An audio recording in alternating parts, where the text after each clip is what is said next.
All right, good evening, everyone. Welcome to the closed session of the Hermosa Beach School Board for June 12th, 2019. Calling the closed session to order. Michelle, will you please take the roll? Sure. Maggie Bovilla-Monica. Present. Doug Gardner. Present. Jen Cole. Present. Stephen McCall. Present. All present. Great, thank you. I'm seeing no one for public comment, so I will close public comment and we will adjourn to closed session. Thank you.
All right, good evening, everyone. Welcome. It's really weird seeing you in the second row there. I will admit, I'm sure it's weird from that view too. We're glad to have you though. We welcome to the regular meeting of the Hermosa Beach School Board for June 12th, 2019. There was one item in closed session. The board considered and discussed OAH case number 2018100506. It was approved by the board, 4 yeses, 0 no's, 0 absences, 0 abstentions. Jen made the motion and Stephen seconded it. We'll call this the open session to order, and Michelle, will you please take the roll? Maggie Bovilla-Monica. Present. Doug Gardner. Present. Jen Cole. Present. Stephen McCall. Present. All present. Terrific, thank you. If everybody would please rise for the flag salute. I pledge allegiance to the flag of the United States of America and to the republic for which it stands, one nation, under God, indivisible, with liberty and justice for all. All right, thank you. We will now move on to the approval of the agenda. Do we have a motion to approve the agenda? Oh, yeah. I'm not going to move, but there is something that I'd like to pull from the agenda, Okay. an item, and we'll put it on a future agenda. It is the, excuse me for not having that. That's okay. Oh, it's B93-1819. It's a contract agreement renewal for multimedia services with the Los Angeles County Office of Education. I just want to confirm that that's still relevant for what we are using in terms of learning, and if it is, I will bring it back, but I'm not confident that, I don't want to spend the money on it if we're not using it. That was B93-1819.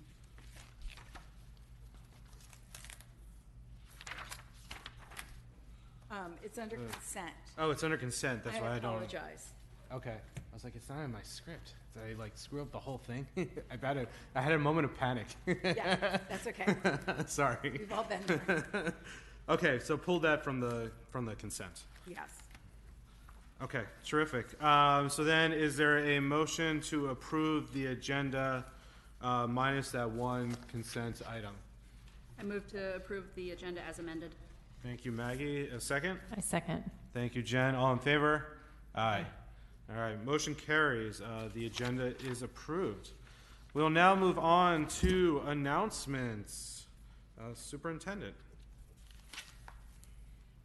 Thank you very much. Well, good evening, everyone. At our last meeting, at the very, very end, when it was getting a little late in the evening, our board colleague, Monique Hassan, announced that she was going to be resigning from the board to go on a new chapter of her life with her family back to Boston, where she was from, and is going to be moving, thus leaving a vacancy here at the dais. Yeah. And so we didn't have a chance to give her a proper send-off. So tonight we've invited her back, and we want to shower you with our appreciation. So if President Gardner, if you'd like to join me down below, we can go ahead and honor Monique.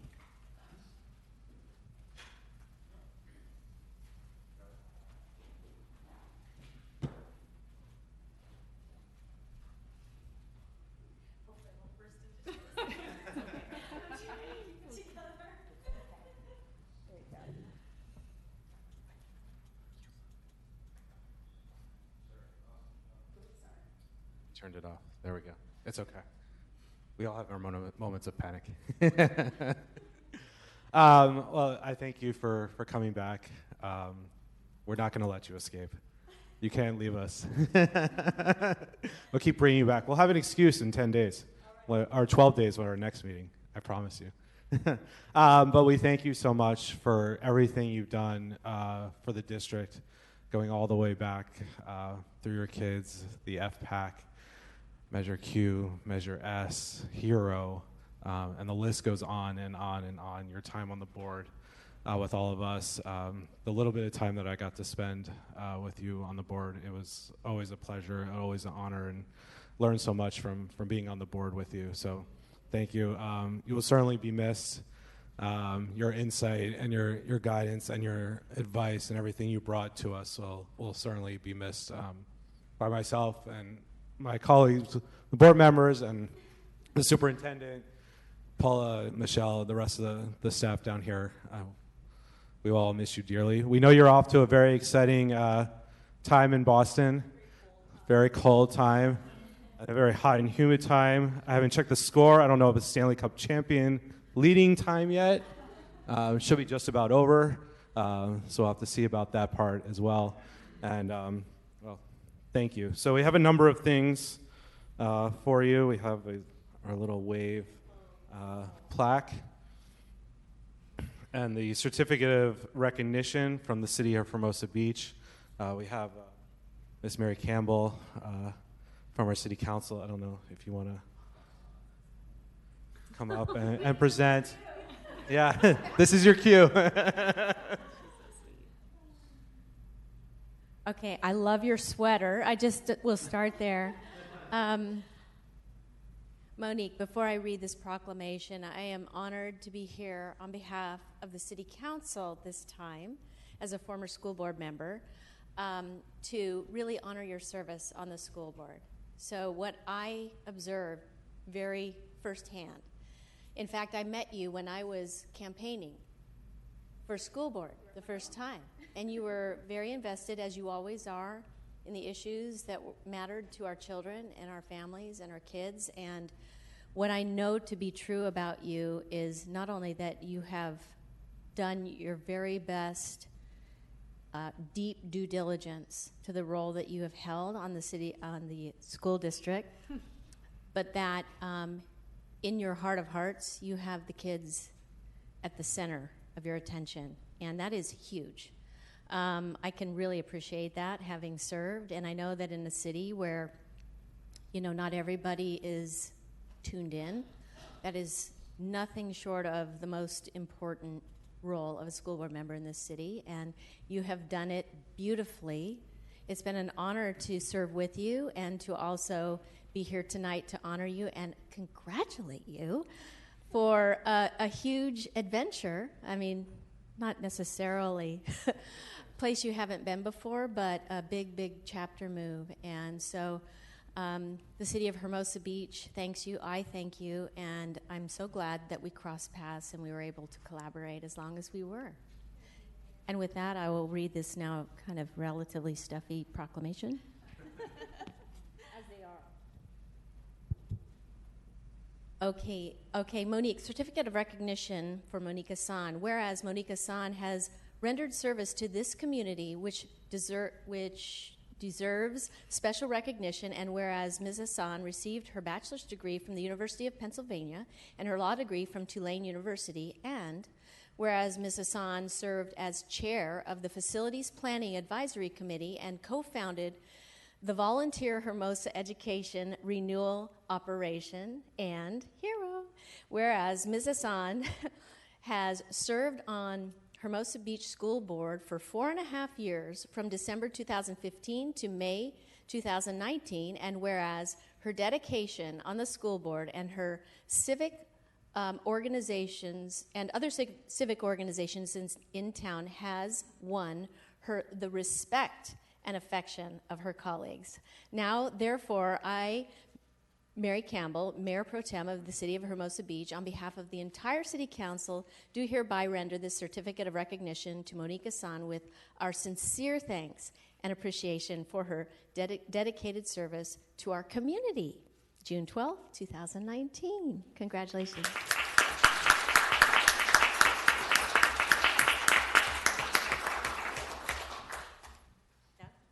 Thank you, Mary. That was really nice. We have two more.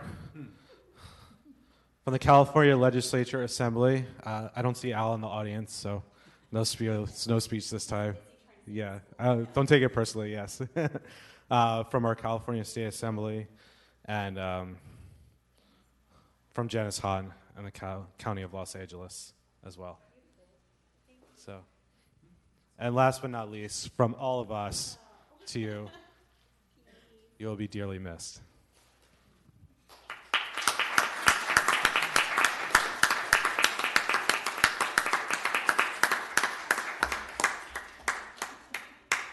I won't. On behalf of all the employees in the district, I want to thank you so much for all that you've done as a parent and as a board member.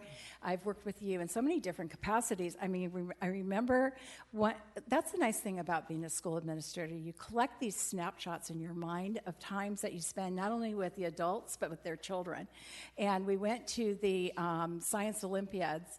It was my first year as principal at Valley, and my former school district was there competing, and they were just very arrogant. And so, so Monique, I just met Monique, and her girls were on the team, and she's like, just stick with me. And so we spent this day out at Cal State LA and got to know each other, and we won higher awards than they did, which made my day. But having said that, there's all these other snapshots. You with the girls, Azaze with her arm in a cast, having Soleil being fashion forward and thrilling us with her wisdom when she comes to speak to the board, being on FPAC, and really sitting down and having hard conversations and trying to understand different perspectives. And then, of course, having you come and join us on the board. It's just been really a dream. So stay in touch with us. Let us know what's going on in the schools in Boston. And we will be staying in touch with you. And please, if you're ever back this way, you've got to come by and say hi. All the best.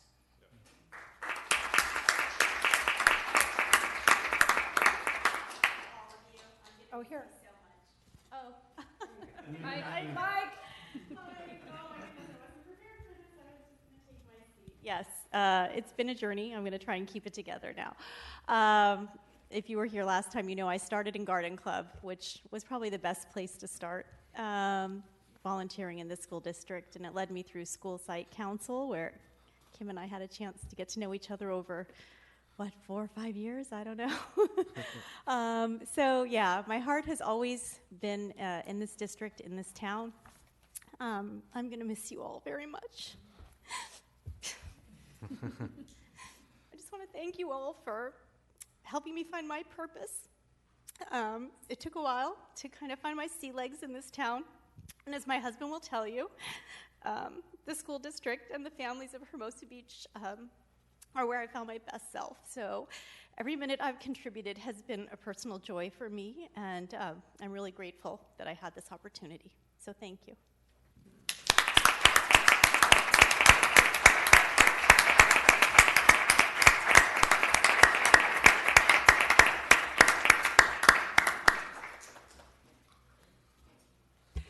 Well, good thing we have the band coming up behind you. Yeah. I think that that's going to work out really well for everybody. Yes. One of the things that's super exciting about having our band join us, and if someone could cue the band, that would be good. One of the nice things while they're getting ready is the fact that the band, we have come full circle on the band program. We had a 3-year plan to expand from just music up at the View School to then incorporating 4th and 5th grade last year, and now this year we've had our first full menu of music for all students. And so it takes time to implement things, but when we do it strategically, it really works out beautifully. Our band concert the other night was just stellar, and I'm really excited for them to come in and perform for all of you tonight. And so where are they? Yeah. Parents first. Yay for the parents. Yay.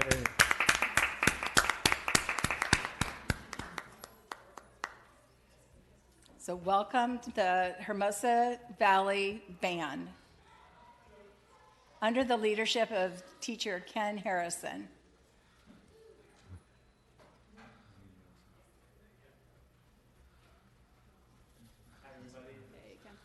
Hey, Ken. Welcome.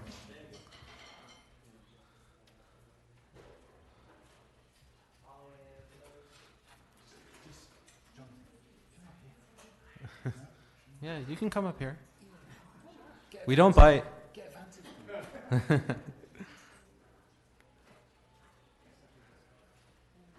well, while they're shuffling in, I just wanted to say thank you so much for having us again.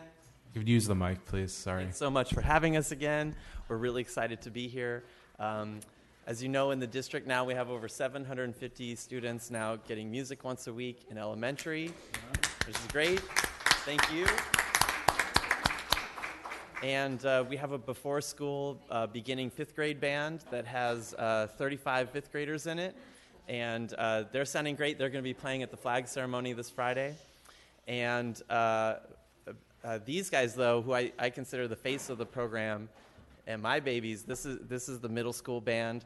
We did all sorts of performances this year, including we played at the Halloween Carnival. We had a winter concert at school.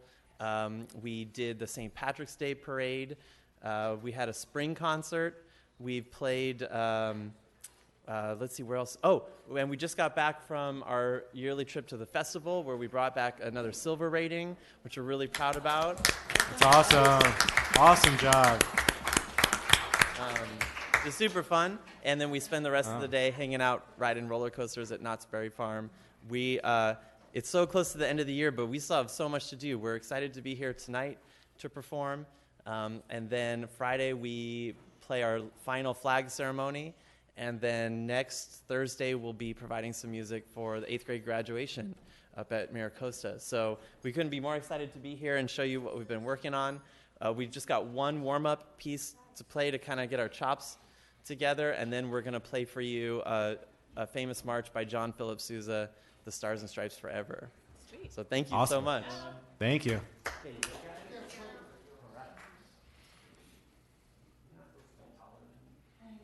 Okay, here we go. One's up, guys. Here's half notes.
drummer is home studying for a test.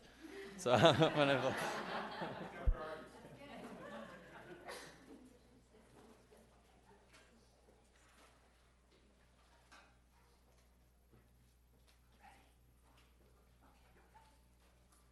Remember those accents.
I know.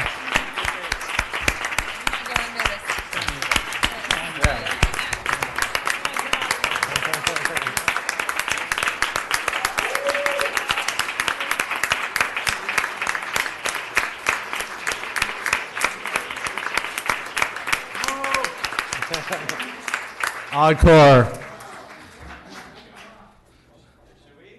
Yeah, please.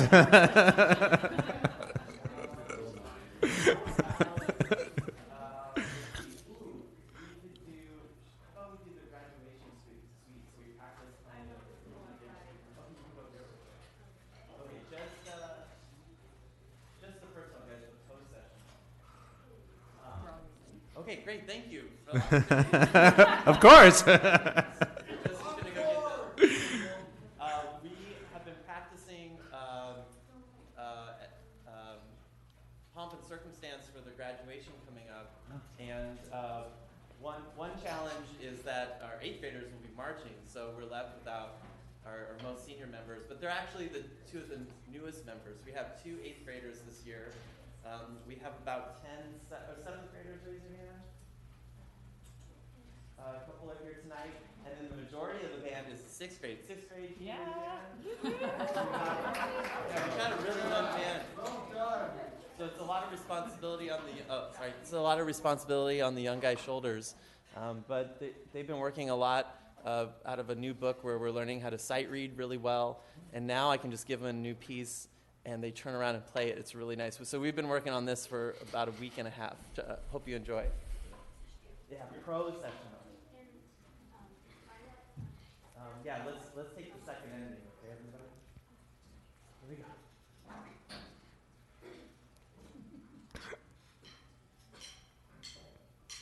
1, 2,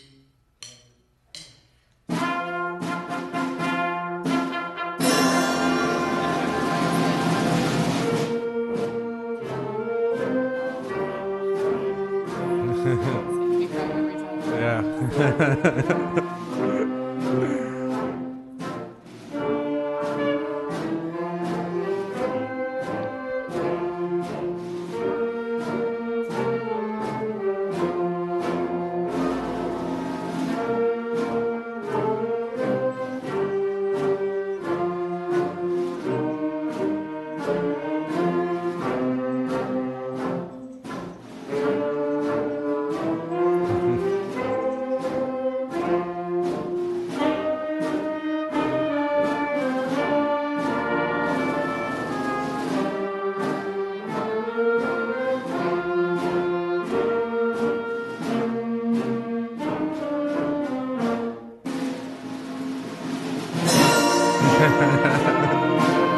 There we go.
Yeah, thank you everyone, all the members of the band for coming out. That was really terrific. It's always great to see you guys out here at all the events throughout the year. Here at the meeting, each of the songs, the first one, I was ready. The kids won't know what I'm talking about, but Hans Gruber and John McClane coming out. Maybe think immediately to that. It was so well done. And the Sousa March is always a classic, and the last one, brought tears to everybody's eyes. It's that time of year. And I want to give a special shout out to the boys in the back for getting funky back there. For those of you who don't know, I was in the Stanford band. Our mantra was rock the bleep out. Those guys were doing it, so special props to them. But thank you for everybody. It was really, really terrific.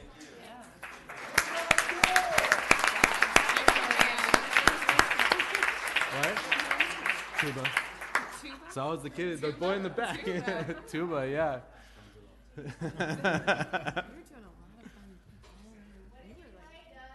I play tuba.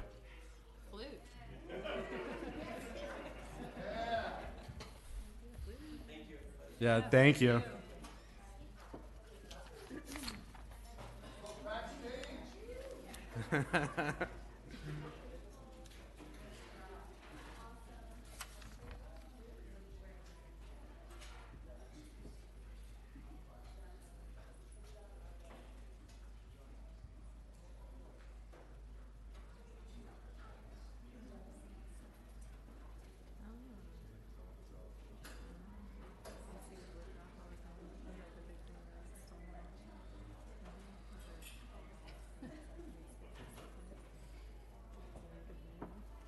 Well, to continue with the best night ever, Yes. the abundance of riches just cannot be matched. This is one of my favorite tributes every year. It also is a little bittersweet because we're saying goodbye to a family who, they're still in Hermosa, but the kids are moving on, and one's going to college and one's going to high school, but the Kerr family. The Kerr family has been a part of, this is their 13th annual Skate for Schools fundraiser. And this year, Sebastian and Julian Kerr, brothers, raised $4,693.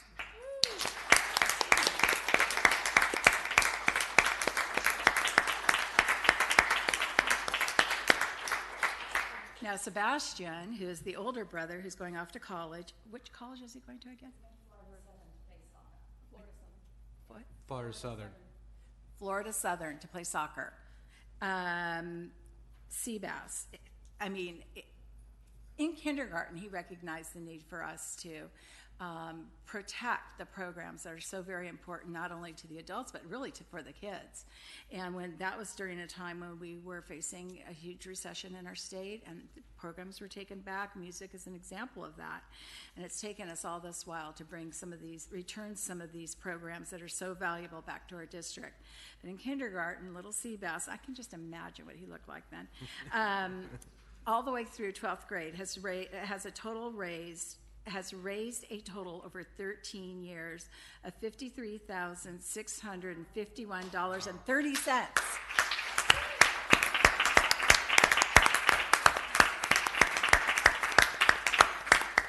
For Skate for Our Schools fundraiser.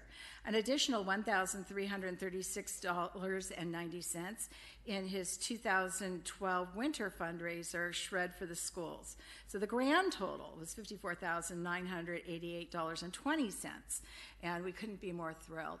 The money is donated through the Ed Foundation, and it has been used as we have towards programs and teachers who have programs, and it's just really a tribute and an honor. I was asked to write a letter of recommendation for Seabass for college, and it was one of the most rewarding letters for me because of the fact that I was able to recognize the commitment that he makes to both his family and his parents, but also to be unselfish about the importance of giving back to your community. So we're really proud of him and Julian, and of course Mom and Dad for sure. So Sebastian goes to college in the fall, and Julian's going to Maricosta. And so we have been alerted that this fundraiser is not going to stop, that the baton is being passed on to fellow Hermosa Beach students. Is it Kai and Coy and Brady Zimmerman? And I don't know if the kids are here tonight or not. Are they at? Okay. Do you want to come up and say anything? Good. Hello.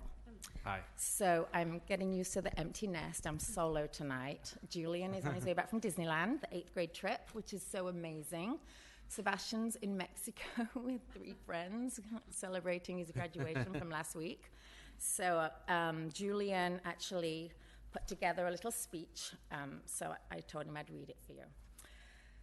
He said, "I'm sad I'm missing this board meeting, but happy a new chapter in Hermosa Schools is opening up.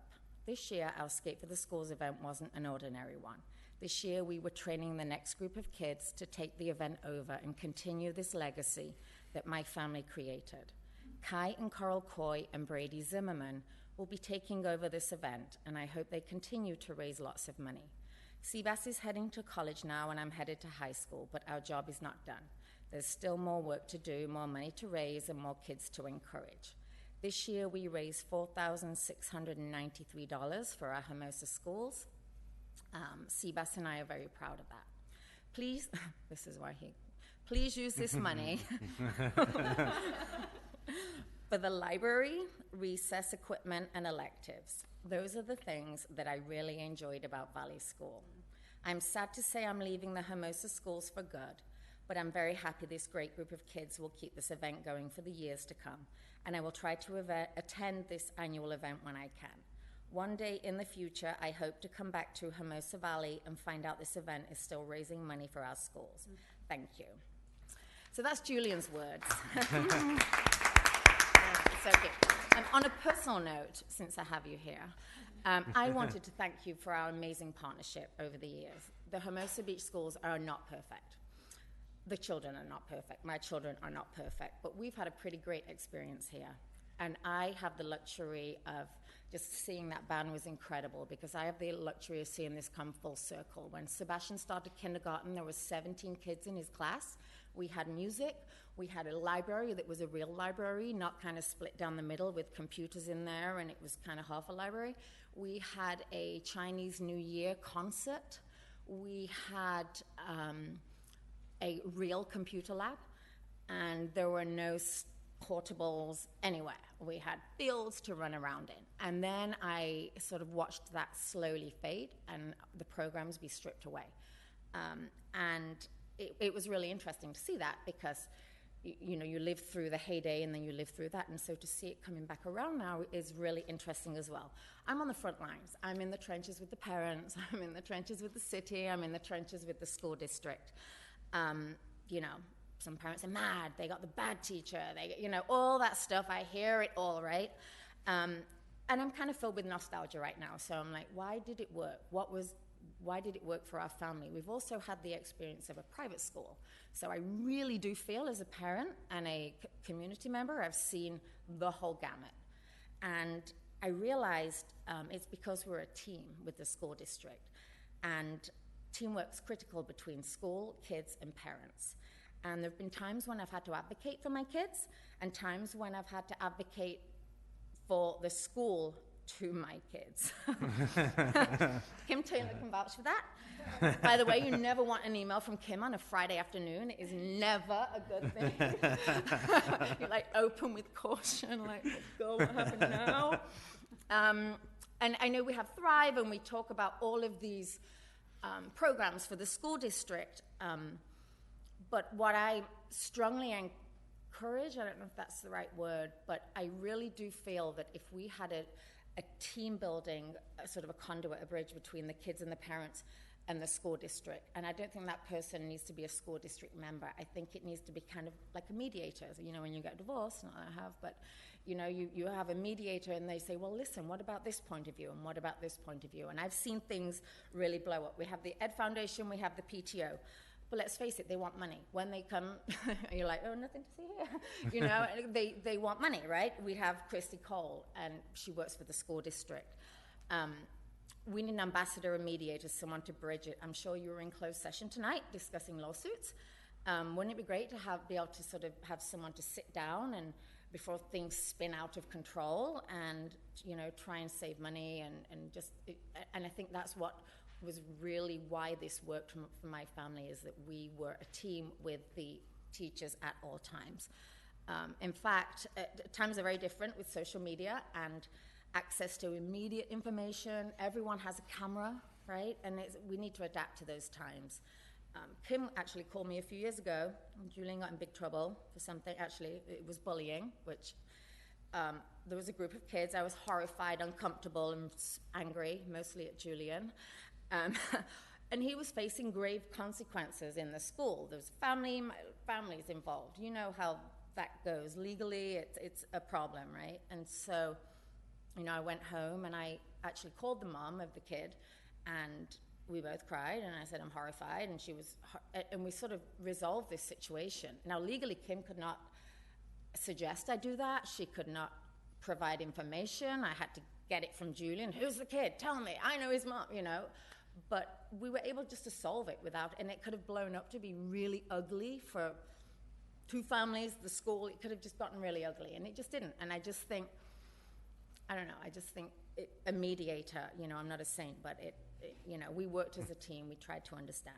High schools have these conduits between students and families, and so do colleges. And I just think maybe we need to change with the times and bring that person or, whatever into this. So that was just my thoughts I've been thinking about a lot this week. So anyway, you've been a huge part of my family's life. Thank you all so much. And you know where to find me if you need me. Thanks. Thank you.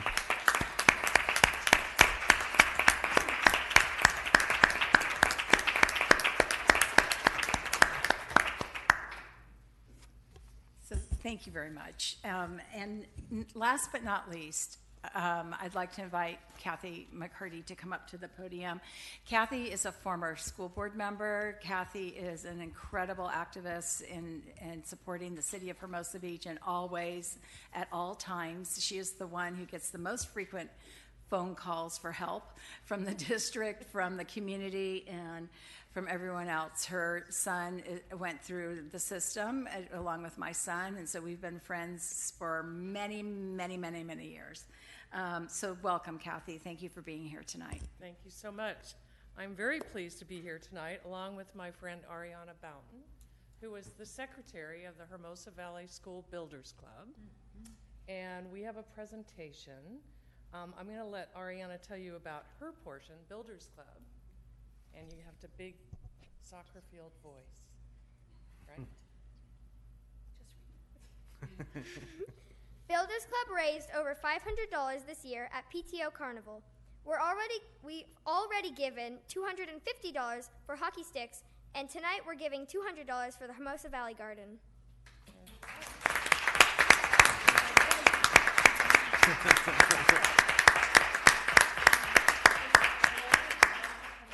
Yes, please. And actually, Pat, do you want to join us? Oh, sure. Okay. So the Hermosa Beach Kiwanis Club also has given a fair amount of money to the school district this year. We go to the district, especially the principals, and ask, what do you need? And we try and make it happen. So our budget includes $4,500.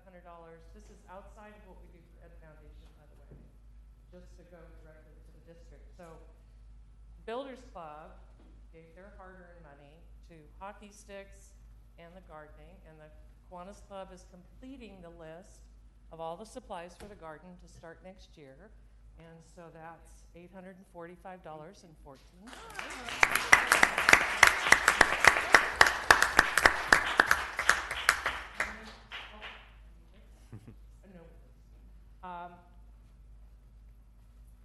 There we go.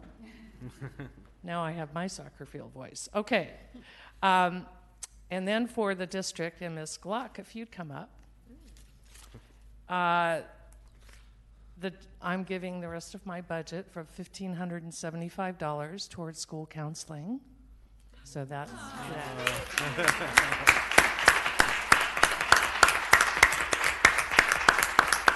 And then, last but not least, the Kiwanis Club this year voted to fund all the proceeds from our Taste at the Beach, which is the Food and Wine Fest up at the community center, which, by the way, is August 24th. All of the proceeds will go to school counseling for Hermosa schools. Oh, that's awesome. So, thank you so much. And then, did we get a group picture?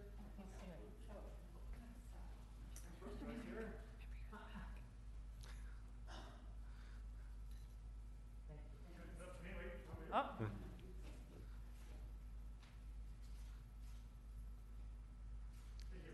Thanks so much. Thank you. Thank you, guys. We're very happy to do it. Okay, and then I had a little random surprise. The Hermosa Beach Youth Music Program, out of our cultural arts budget, gave $250 this year towards the band program. And Renee came to our board meeting last Thursday evening and presented us with this beautiful plaque and told us all about the band program and how much money you're trying to raise, $10,000, and how much it costs to clean an instrument. We were all blown away. Our mouths were dropped by the time she left the meeting that night. And as soon as she left, we voted and approved another $1,000 for.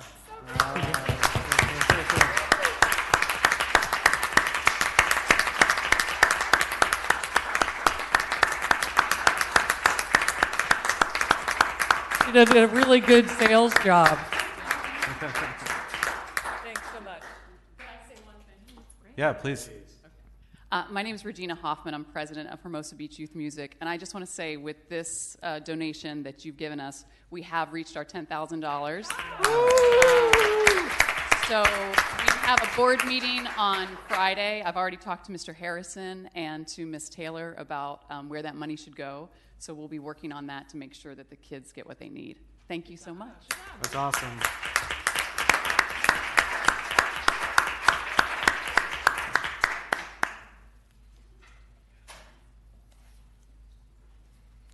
All right, that is it.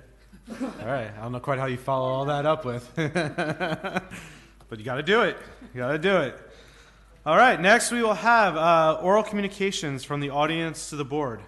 Members of the audience may address the board on any topic, regardless of whether it is listed on the agenda. However, the board may not discuss issues raised that are not listed on the agenda. Topics not on the agenda that are brought to the board's attention may be investigated by the administration and a report made to the board, either publicly or privately at a future meeting. Complaints regarding district employees must be dealt with in closed session, not in public. Comments from visitors shall not exceed 3 minutes unless waived by a majority of all members of the board. We have a couple of pink cards. So we'll start with Mr. Davey, if you're ready.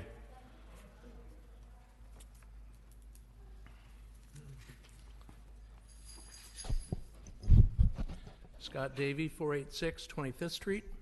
And I came to talk about two quick issues, but I'm going to add a third on there. And the third is the band. It was so great to see the band. And one of our family friends, I haven't seen him perform, Chris Nollander, on the trumpet. And it was just great to see him perform. So, Chris, if you're out there listening, great job. And the second thing, and I see Monique might have slipped out, but I just want to personally thank her on behalf of myself, my family, the neighbors, for the volunteer work that she does. She represents the work you do, and I want to recognize that. So thanks to Monique. Please pass it along if you see her. I probably won't. And finally, the discussion on filling the board member spot. And what I'd ask is for one of you to discuss, and that's on tonight's agenda, is it looks like a binary choice from the information I've seen, which is either you spend $157,000 for a special election or you appoint somebody until 2020. Would somebody ask the question, can you either appoint somebody between now And a November election, when the city is actually having an election already, it won't cost you anything. And you fill somebody in a temporary spot, and then you can actually have a good election right away to fill that important spot. So if somebody would ask that question, or, and I don't think this is possible, just wait until November to fill the spot. So, and again, it doesn't look like your bylaws will let you do that. It's too long of a gap. Yeah, it's not our bylaws. It's I believe it's the county or state regulation. There's 60 days if you do an appointment to fill the spot. But you could fill it temporarily until an election November, and then you're not having to spend $157,000. So if you could talk about that, that'd be great. I'll wait for that. Well, I can make one clarification quickly. To have the election in November, whether we fill it beforehand or not, is going to cost us I believe it's $159,000 if we have the election November of 2019. You want to save it for board conversation? Yeah, we can save it. That was just answering the question. Okay. I would look forward to that discussion and why it would cost $157,000 since the city's putting on election already. It wouldn't make sense to me, but I'll leave that for you to decide. Thank you. Thank you. Mr. Higgins.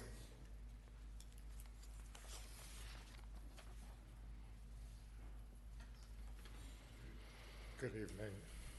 It's hard to say anything in 3 minutes, but I'll try. I'm at the epicenter of the North School construction. I live on 27th and Morningside, and your alternate and your primary truck routes are going to be coming right by my house. So I have a vested interest. I saw a PDF that showed the primary and the alternate routes. I have some comments on that. But first, the importance of the flagmen. The plan calls for flagmen. The plan calls for posting flagmen on 27th and Morningside and 26th and Morningside, as I understand it. That's vitally important. What the plan doesn't, because you're going to have gridlock, you're going to have trucks halfway turned, people filling in behind them. They can't make that turn at the same time. What isn't clear in the plan yet is when are the flagmen going to be there? Are they going to be there throughout the demo phase, the excavation, so on? Are they going to be there on parking days, on no parking days? You know, if there's no parking there on Mondays, there might be a temptation to say we don't need the flagmen, all that detail. Mm-hmm. Second thing, and this is real hard to do quickly, but the alternate route or the backup route that you're choosing routes the trucks down 27th Street and out the city through Hirondo. 27th Street is not built for trucks. I provided some drawings that might help. Trucks run inches from the sidewalk. There's old wood frame homes. There's a better alternative, okay? And that is to route, if you have to, route the trucks straight down Morningside to Longfellow. If they can make the right turn on Gould, they can make the right turn on Longfellow. Then you make a right on, so you make that right turn, and then you have the option of making that left turn onto Valley, which is a real wide turn, or you can make a right turn that's more of an acute turn onto Valley. Either way, you're impacting far fewer residents because you're not going all the way through Hermosa. You're going straight out and up the hill. You can even use Ardmore all the way down to PCH. So I'd like you to consider that option as opposed to using 27th Street. Use 27th as a tertiary route if something goes horribly wrong. You can't mitigate the noise. The truck's going up and down that hill in both directions. You can't live there with that kind of truck traffic. Anyway, thank you. Thank you. Those are all the pink cards. Is there anybody else for public comment? All right. Seeing none, we will move on to written communications. Maggie, would you like to start us? I think the only separate communication I got from beyond the boards was an update from Suzanne Evans on the Valley sand dune. Thank you. Jen? No, I'm done. Stephen? None. Thank you. The board received 2 communications regarding specific student items. 1 communication regarding the Valley School property, 1 on the vacant board seat that will be discussed this evening, and 1 on lice.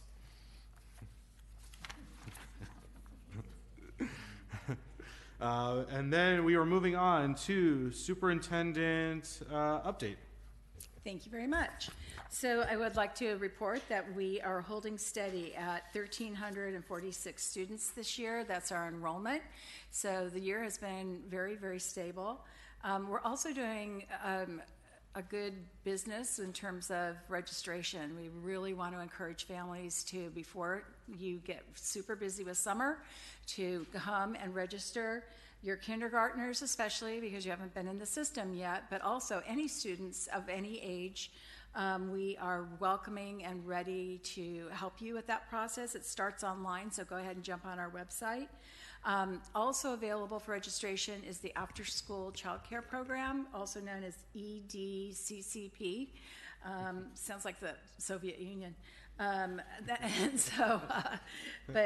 we want to be able to start staffing and knowing who's going to be joining us. So if you have any questions, you can contact Ms. Gluck, who's principal at View, and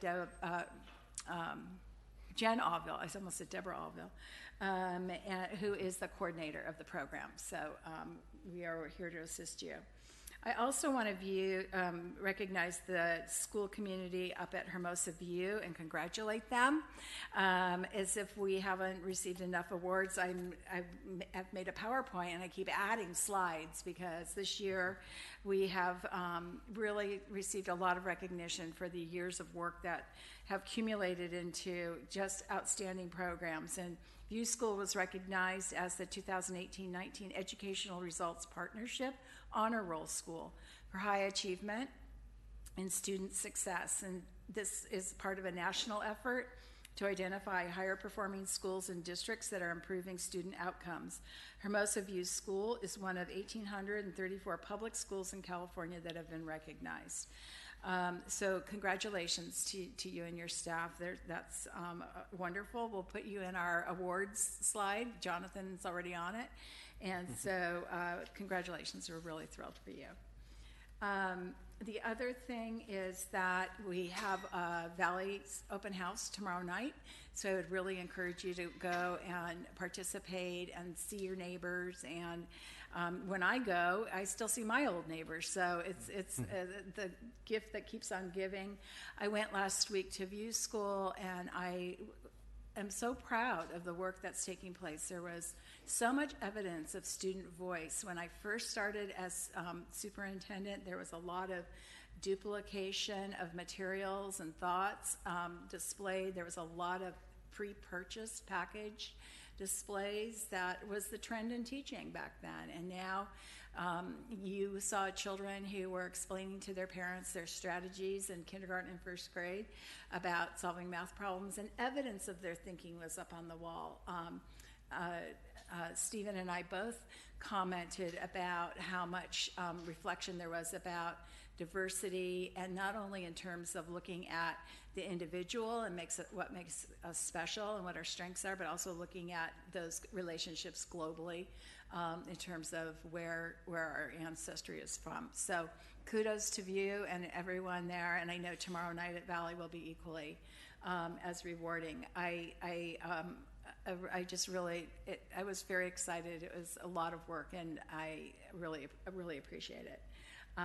The teachers also told me this one little caveat that, that 3 years ago when we were talking about moving in this direction, the kids hadn't started coming up the chain. And so I was speaking with a third grade teacher who said, they've arrived, they're here now. We have to make sure that we're continuing that learning that's new and different from Common Core. And that was really good to hear too. And it was also a reminder that it does take time to move through the system and to bring everybody along. So kudos to everybody. And I think that's all I have to report, unless you have something that you'd like to ask me. Are there any comments or questions for the superintendent? No? All right, excellent. Thank you. Mm-hmm.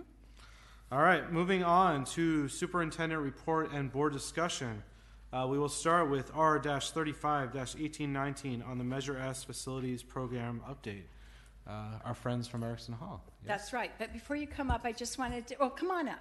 And we've got Richard and Anthony and Isabel here, and this is their first kickoff presentation for our work that's going to be happening starting at North. I just wanted to give a couple of other little updates before you guys give your presentation, which is that we are continuing our work with the city in terms of the MOU and the RFP process. There is an action item later on in the agenda that you'll be asked to take action on. We're meeting with Erickson Hall team each week. And so we have a checklist, we're going through it, and I'm really, really impressed with the input and the organization, so we're moving along. I want the public to know that part of our plan for communicating back out to the neighborhood and to the community and at large is that I want to be able to bring information to the board first so that it's on, the public record and the public has a chance to hear it at the same time. And then we will communicate that information again out to we have communication liaisons at all of the school sites. So tomorrow I'll be pushing that information to people who have volunteered to send out information. And so we'll go from there. And we're kicking off, so we'll maybe have some, bumps along the way, maybe not. But if there's any feedback on how we can make it more effective, I'm very interested in hearing that. Our team will have their shirts on with their company logos, so they are identifiable. If you are in the neighborhood or driving by and you see one of these three or others, you'll know that they're supposed to be there. So don't call the police. And you, no offense, but you don't look like kids, so we're not worried about that. We also have given them keys to the property, so we will know when they're on site, and Nancy is working really closely with them and is with them when they're over on the property. Aside from addressing some of Tony's concerns about the trucking, our first up is the replacement of the temporary fence that is currently at North School. That was just to keep people out of the property when Children's Journey vacated. And so now we're moving into putting in a construction fence, and that's legally required, but it also requires us to put that along property lines. And so that will mean, like on 25th Street, moving that fence on the other side of the shrubs so that it's up against the sidewalk, and they need all the space that they can get to maneuver and do the things that they're going to do. So I will send out some additional information about that, any kind of, like a kickoff date or whatever, but it will be in a couple of weeks. The fencing will change. And just with regards to the Coastal Commission, I don't have an update for you on that, but I do know that they are processing the application, and so we will continue to be available to provide any information if they request it. And we are hoping that an update will come our way sooner rather than later. You have any questions on that part of it, Stephen? Quick question. Just as you talk about sending out information and using those are school community. So my question is more directed to what else are we providing communication updates to neighbours, and at what point do they get formal communication? Are they within a perimeter? Are there liaison points in the community? I'm just, I think you mentioned schools. I was just wanting to make sure that we're sort of getting the word out appropriately through other channels. I know we're doing social media and other things, but I just want to make sure of that. So we're doing social media and other things. Yeah. And we are also continuing with the form that I've put together, and we've been posting each month on updates. Mm-hmm. That's on our website. But we will also have a community bulletin board that's going to be on the property so that notices can be put up and people can read them at their leisure. We will also be sending out, email communications to neighbors. They're not necessarily part of the school community. No. So that Okay. that reaches a broader audience. And if there's something particular that we, feel that everyone should know, we can always send out a message, and we can ask the city to send something out as well. Okay, that's great. Thank you. Just to piggyback on that, there had been, maybe I brought it up to you, the city often regularly sends out construction emails alerting citywide things, so when construction does alert, it could be useful to tag along with our construction email that goes out. Yeah. Any other questions? Okay, thanks. Thank you. Hi, my name is Isabel. Go ahead. Good evening. So my name is Anthony. I'm from Erickson Hall Construction. I brought Isabel and Richard will be part of the project team. So one of the key things that we wanted to do tonight is to address, give a quick update, and also do a quick presentation on the preliminary, construction traffic plan. So we're going to start off. First off, we had a non-mandatory job walk on May 22nd held at North School. And tomorrow, bids will be due from our subcontractors at 2 p.m. Once we gather those, we'll present a GMP on June 21st to the board. The district, sorry. District. And once you review it, takes about 2 weeks. We are hoping we'll have some back and forth reviewing it, and we'll present it to the board on July 10th. So, I guess quick, just wanted to add a couple things. So regarding the GMP, so on or before June 21st, it'll have a summary of all the different scopes of work and a final dollar amount, which would be the GMP. So from that point, if the district has any questions, typically what we do is we would set up a meeting. We would bring all our bids in a binder, and because the leaseback project, we try to be transparent, so we would show, basically it's a spreadsheet. It would have all the different bids, whether it's painting or steel or landscape, and we would go through each item, identify the selected subcontractor, and identify all the scopes to come up with their GMP. So one of the other things is during this period, if there's an item that seems a little bit high or something that needs further discussion, this is when we would have our discussions for VE and kind of go that route to start talking about VE and see what the cost savings would be. And ultimately, our goal would be to present a final number to the board July 10th. And VE is value engineer, and GMP is guaranteed maximum price. Correct. Huh?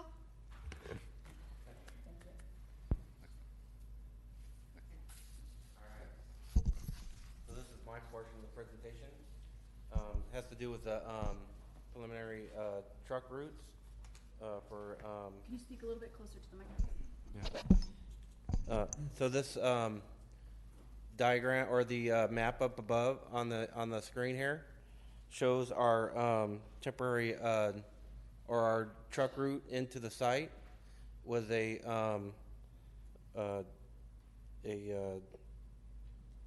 secondary route.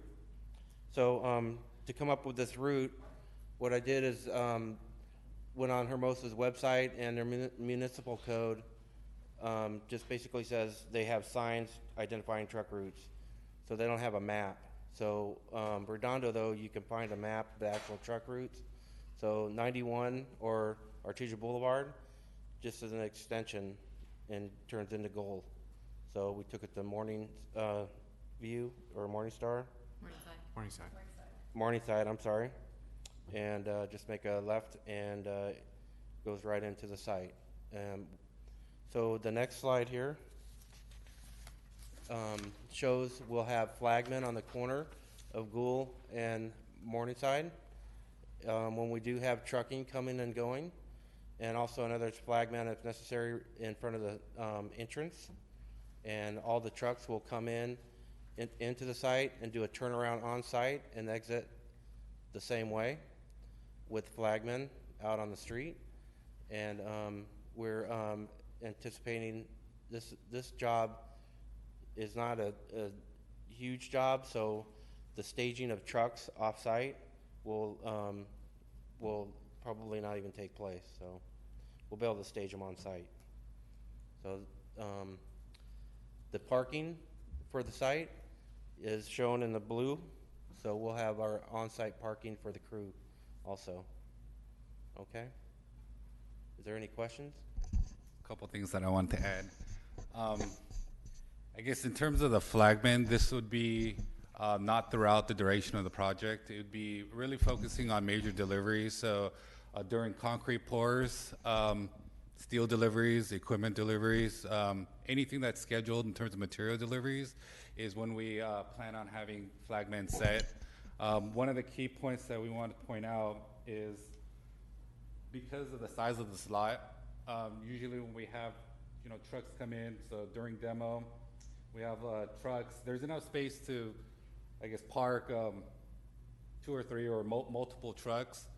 So one of the key things that we want to point out is the fact that we can control traffic, so that trucks are not going out while another truck's coming in. So the flagman, even though it's kind of shown in the corner, it would really be in front of the gate to really control this traffic. So we wouldn't. So as long as the street on Gould is clear, this flagman would signal for this truck to go out into Gould, so we don't have 2 trucks trying to go into the same lane.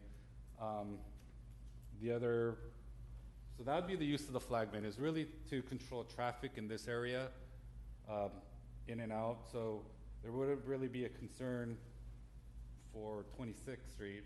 It'd be really to control traffic in and out.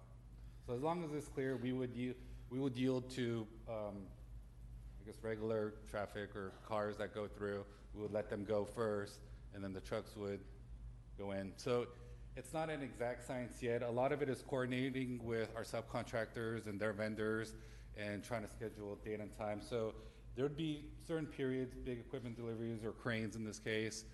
That one we will probably give enough notice, and in certain cases give enough notice to the district so the neighborhood is aware for certain big deliveries or crane setups and concrete pours and things like that. So just wanted to point out that really we're going to just utilize the site right here to control traffic. So we don't intend on having trucks on standby on Gould or any of these surface streets. It would be trucks coming in, and we're really controlling it in this area and then letting them go out as long as traffic's clear. So just wanted to clear that.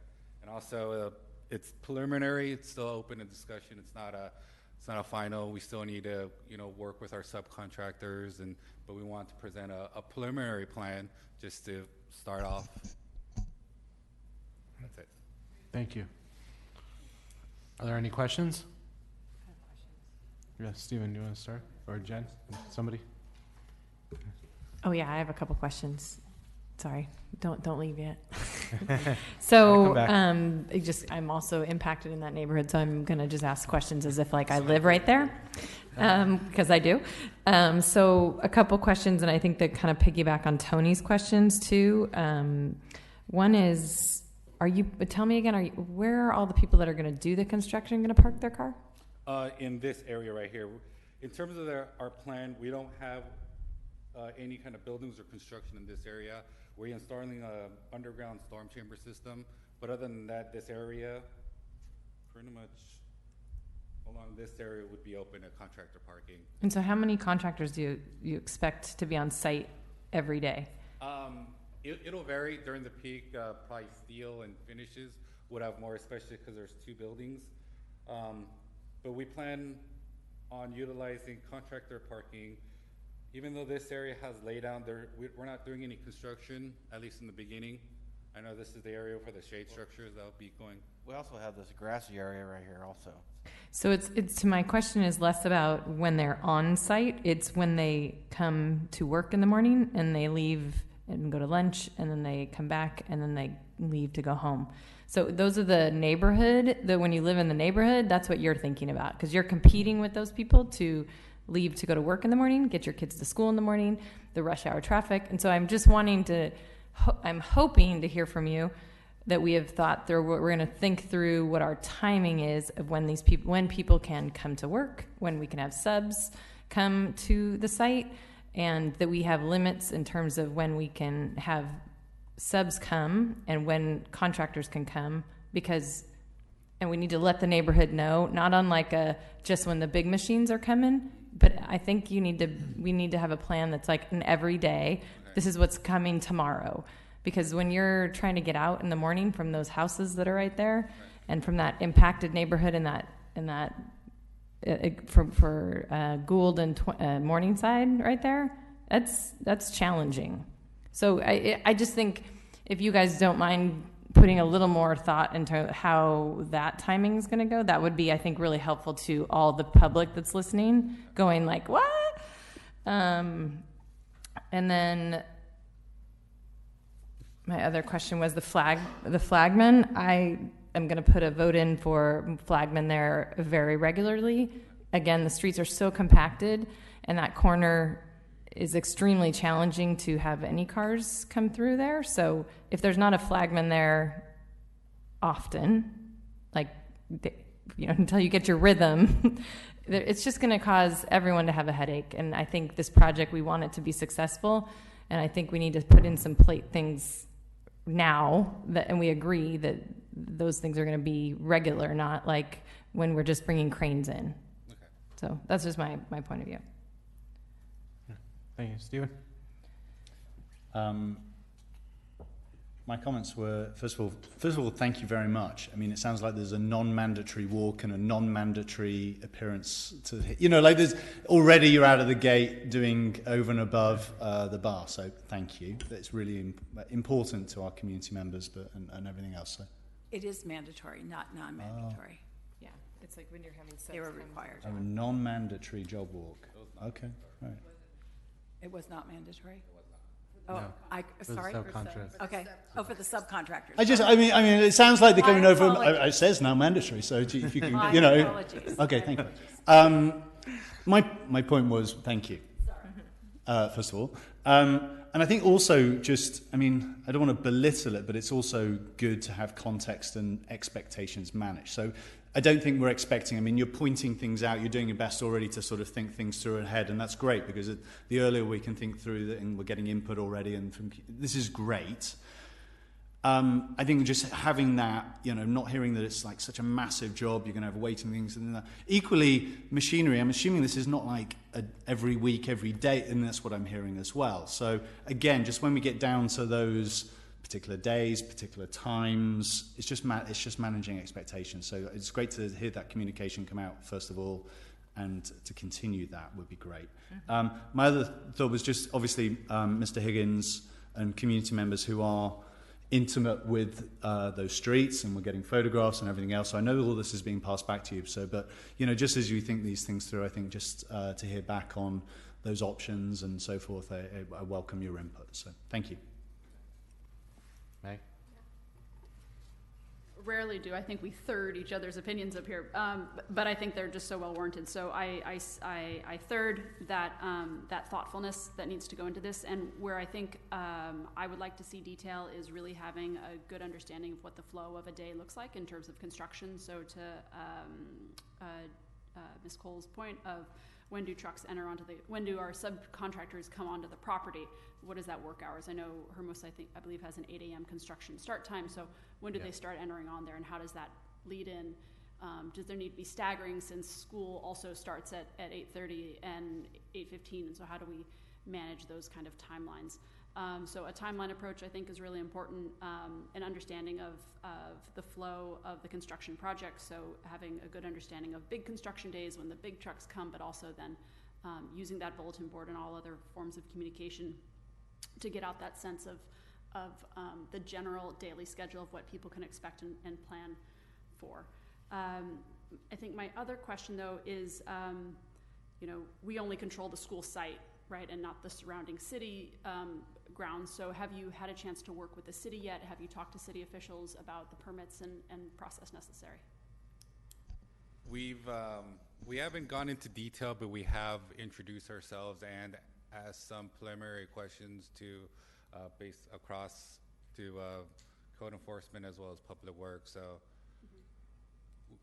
we won't, in terms of getting the city involved, that's something we plan on doing when we start construction, is to meet with them, meet with the inspectors, and have a pre-construction meeting with public works and meet with the inspectors. But currently we've just kind of introduced ourselves and just started asking general questions about work hours and what's allowable. They're just the general questions.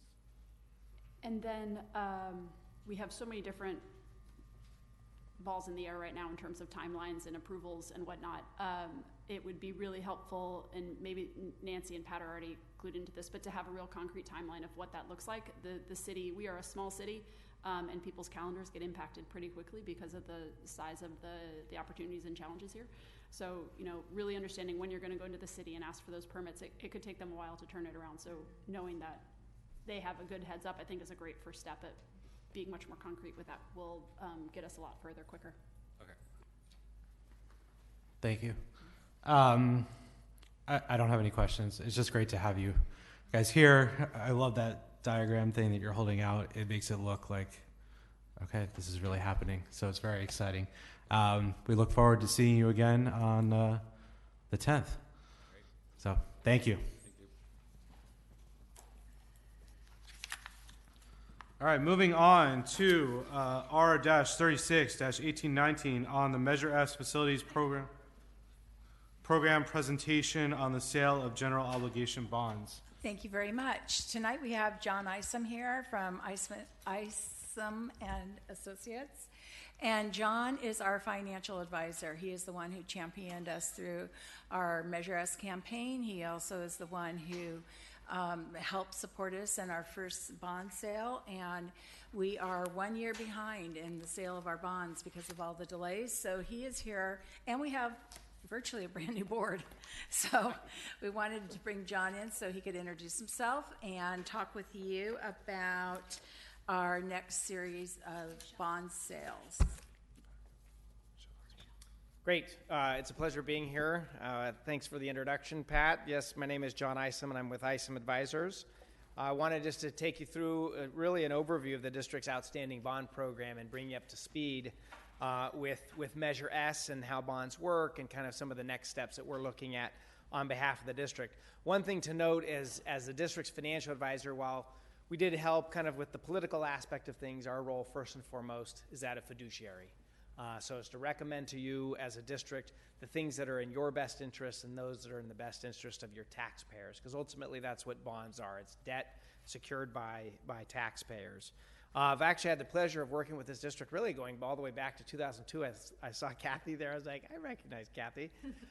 So it's been a pleasure working with the district all these years, and it's been a little bit of stop and start. But the exciting thing I would echo is what was mentioned by the board, that it's actually starting. It's going to happen. So a few things by way of overview.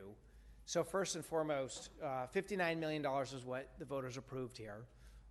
They approved it pretty overwhelmingly in Measure S, and the tax rate estimate at that time was $29.50 per 100,000 of assessed value.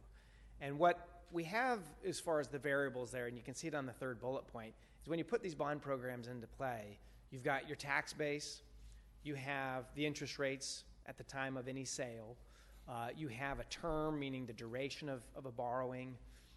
You also have assessed value projections, and all bond programs are going to assume that the tax base is going to continue to grow, because that's what tax bases do.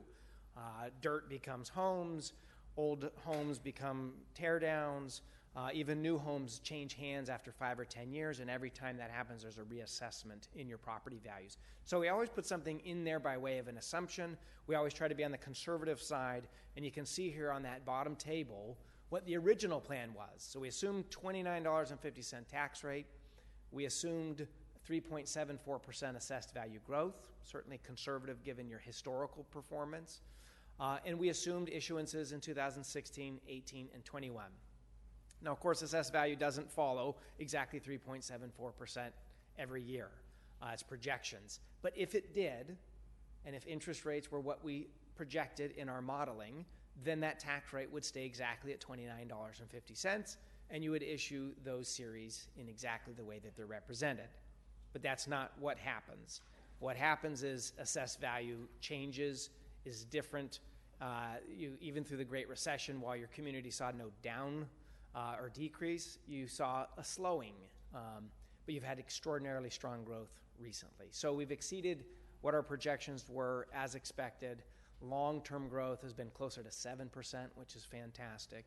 And when those variables that we assumed at the beginning are different, that changes our bond program. And so I wanted to kind of talk you through and give you kind of the good news in those improvements and what this means for the bond program going forward.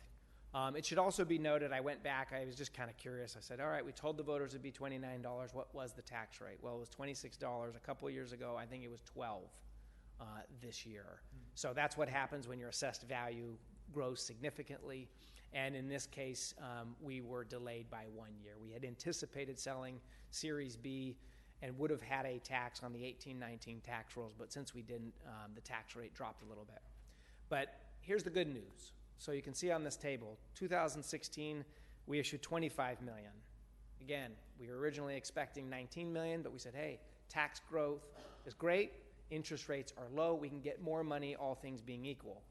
Well, a couple of good news things. We've continued to have great tax rate growth, or tax-based growth rather, and interest rates continue to be extraordinarily low. In fact, this last week was a 2-year low in interest rates. And what was unthinkable at the beginning of the year, which is the Fed's not touching interest rates, and now all of a sudden, hey, we might lower interest rates into the future.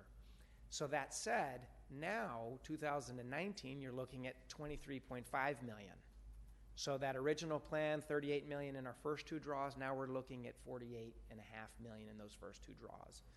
That's great news, obviously, for the district. You're getting more money to put towards projects, lock in lower construction costs when construction cost escalation continues to increase. It's great news for your taxpayers when you can sell bigger blocks of bonds at lower interest rates than at higher interest rates, or smaller blocks of bonds at higher interest rates. That really puts the district in a fortuitous position to access the remaining issuance, $10.5 million in 2021. And quite possibly, if interest rates continue to go down and you have another good year, we might be able to actually sell the $10.5 million in another year's time. As a district, one requirement that districts have, all districts, all municipal agencies really, when selling bonds, is you have a reasonable expectation that you can spend the money within 3 years. So that was the one thing I was talking to Pat. I said, well, now is a good time. What about selling later? My answer is, if you think you're going to be able to spend this $23 million by the end of summer of 2022, so you got the next 3 summers to spend, then we ought to focus on when the lowest interest rate might be. And right now, of course, is a fantastic time. A couple of things that are unique to bond programs, certainly public offerings, is that you get bonds rated and sometimes you get them insured. You've always heard of AAA rated bonds. There are very few AAA rated bonds in the state and really in the country. These are heavy basic aid, extraordinarily wealthy, oftentimes small enrollment, some of the characteristics that you guys share here. While the district's not quite to the AAA, you're very high. You've got a AA credit rating from S&P. A AA plus would be fantastic if we could get there, but there's a number of variables that these agencies look at. Not just your tax base, not just the wealth levels of your residents. They actually look at the management of the district. They look at your finances. They look at your enrollment. They look at all these other variables, and there's a criteria by which they use to essentially spit out these ratings. But you're a fantastic credit, and there's no reason for us to believe that you wouldn't maintain that strong rating going forward. One interesting thing, because I mentioned insurance here, and insurance is a way for lesser credits to trade in the AA category. Used to be AAA. All these districts in the early 2000s that buy insurance, and everyone would have a AAA rating. The Great Recession happened. These rating agencies looked at the insurers and they say, your books are terrible. You've got all these subprime mortgage garbage on your books. We're downgrading you. And every single one of the major insurers got downgraded from a AAA to, in some cases, single A. And currently there's only 2 reputed AA districts, or excuse me, AA rating agencies. So a district that might be in the single A category purchases insurance, gets to have what we call a wrap of AA, and then they're effectively traded as a AA. You, as an already AA, don't need to spend money on insurance because it would serve no purpose. You would not get any additional benefit, so it's a nice benefit to save on having to pay for insurance in that regard. And just, to underscore the importance of that is just like we all have our individual credit scores, the better your credit score is, lower that mortgage payment's going to be, the cheaper that car loan's going to be. The same is true for districts. The higher your credit rating, the lower the interest rates are ultimately going to be. So having a strong credit rating is, again, a big plus to the district and its taxpayers. Method of sale. One thing that is important in all bond sales, of course, is how do we get the bonds sold? Our job as fiduciary is to help manage that process. What we don't do is we don't find investors for you. Again, as a fiduciary, we can't have relationships with investors. Otherwise, there's a conflict of interest. Who do I represent? District or investors?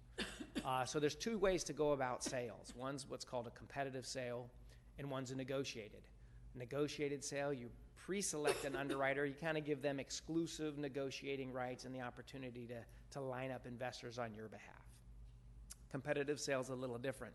There's no pre-selection of an underwriter. And in this instance, we say, hey, we're so confident in how desirable Hermosa Beach bonds are going to be. We're going to do a competitive sale. We'll post what's called a notice of sale in the bond buyer, which is kind of the publication that all the investors look at and the banks. And then we'll take bids, similar to an auction. In this case, the lowest bid wins. So if you're talking about, well, when does it make sense to do negotiated versus competitive? Question is just how desirable are your bonds? And if you look on kind of the consideration for sales, some of the key considerations are the credit worthiness, if you will, of the district. If you're a strong credit, you're going to have a lot of demand. There are certain banks out there that say, oh, we do not invest in bonds that are less than a AA. So if you bring to me an A or an A plus or triple B, we're not going to buy. But you can get into that AA or better, you're going to get a lot of demand. A known entity, Hermosa Beach. In fact, the other day a banker said, hey, anything with the word beach in it is easy to sell because they know it's such a strong tax base. So you're a known player in the market. This is a straight vanilla geo bond. Can't get any simpler, can't get any safer. And the market is fantastic right now. We've priced probably upwards of 110 bonds in the last 12 months. And in the last month or so, I'd say we've brought about 10 to 15 bonds, and every single time it is fantastic time to be in the market. Things are perfect. There's no demand. I mean, there's tremendous demand and there's no supply, and that's what's pushing rates lower. So our advice in this scenario is competitive sale. We think you're going to get a great result by putting it out there and creating that competition, and I think we're going to get multiple bids that will further lower the cost of borrowing more so than a negotiated option. And finally, just timing. So how do these processes work? What goes into a bond sale? Starts off, ultimately with kind of kicking off the financing, saying, all right, we're ready to sell.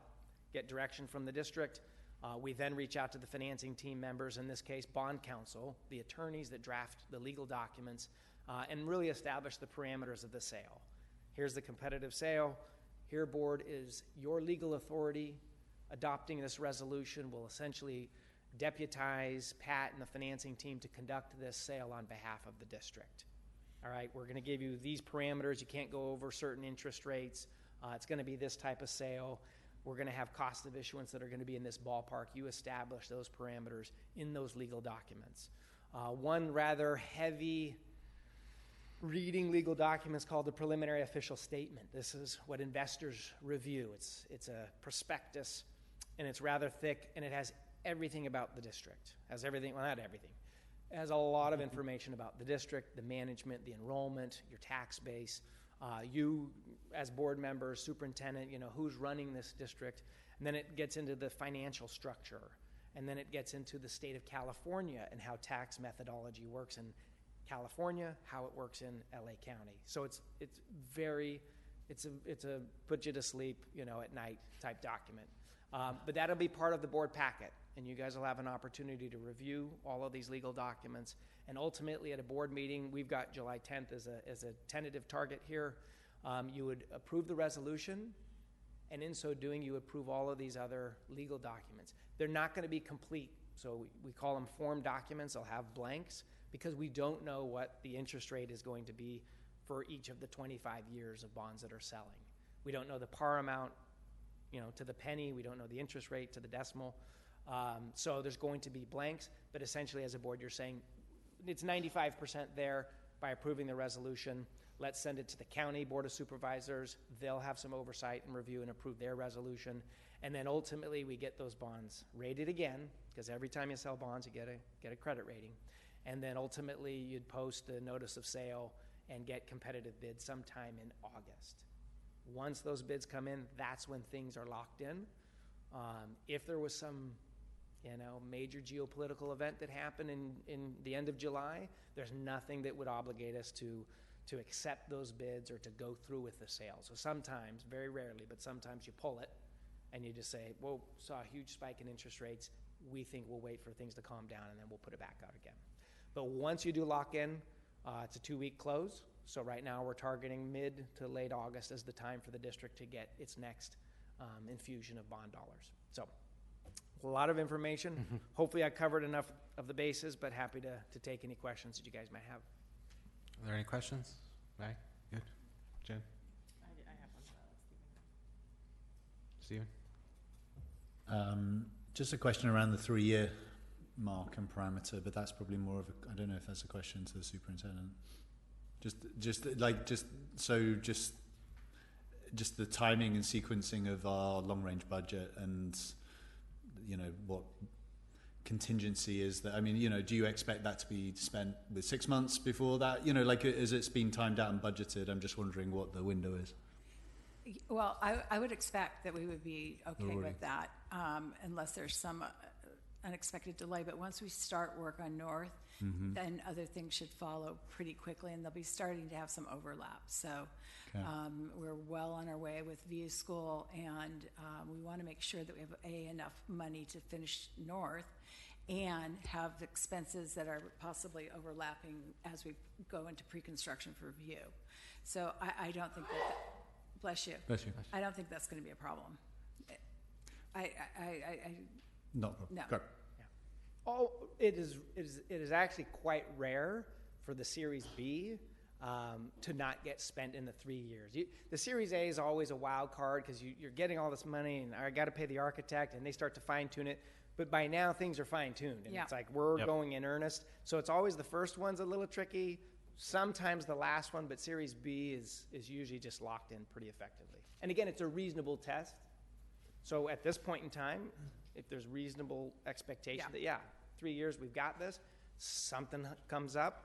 Well, at the time, it was reasonable that we made that assumption. No one could have foreseen or whatever came up to delay things. So. Jen. Hi. Hello. Thanks for this explanation. It's helpful. I'm still not quite following it all, but I'm trying. I think my question is, what's the risk if we don't get it within the 3 years? What's the penalty? Penalty? Mm-hmm. Usually, for starters, it is extraordinary. I've been doing this for 20 years. And as I say, we sell 100 bonds a year at least. And I've never had a district get audited. And it's not anything I'm doing. I'm just saying it's extraordinarily infrequent that happens. But it has happened. And essentially what the IRS wants is they just want this public money that they're giving a tax break on because it's tax-free. So they're not earning any money into the coffers, but they're saying it's for a public good. So we want you to spend it. Don't leave it in the bank just to earn interest. Yep. So as I understand it, the consequence or penalty on something is that whatever earnings that the district has got from keeping the money in the bank account beyond that 3 years, they rebate it back. Got it. Okay. Maybe there's some penalties if it was something egregious. Again, but that's why they have that reasonable test. Okay. As opposed to a black, and white line in the sand, mixing my metaphors. So. Great, thanks. You're welcome. Good. All right. I'm good too. Thank you. Right? Thank you very much. Nice to meet you. All right. Moving on. We'll move to R-37-1819 on review of the local control and accountability plan and local control funding formula budget. Dr. Perez is already ready. Good evening. Tonight I'm going to be presenting to you the Local Control Accountability Plan in draft form. I will be sharing the proposed updates to the annual updates of 2018-19 and also sharing the new goals for 2019-2020 with you. And then Ms. Montalvo will jump in and she will share the LCFF budget as it aligns to the new LCAP.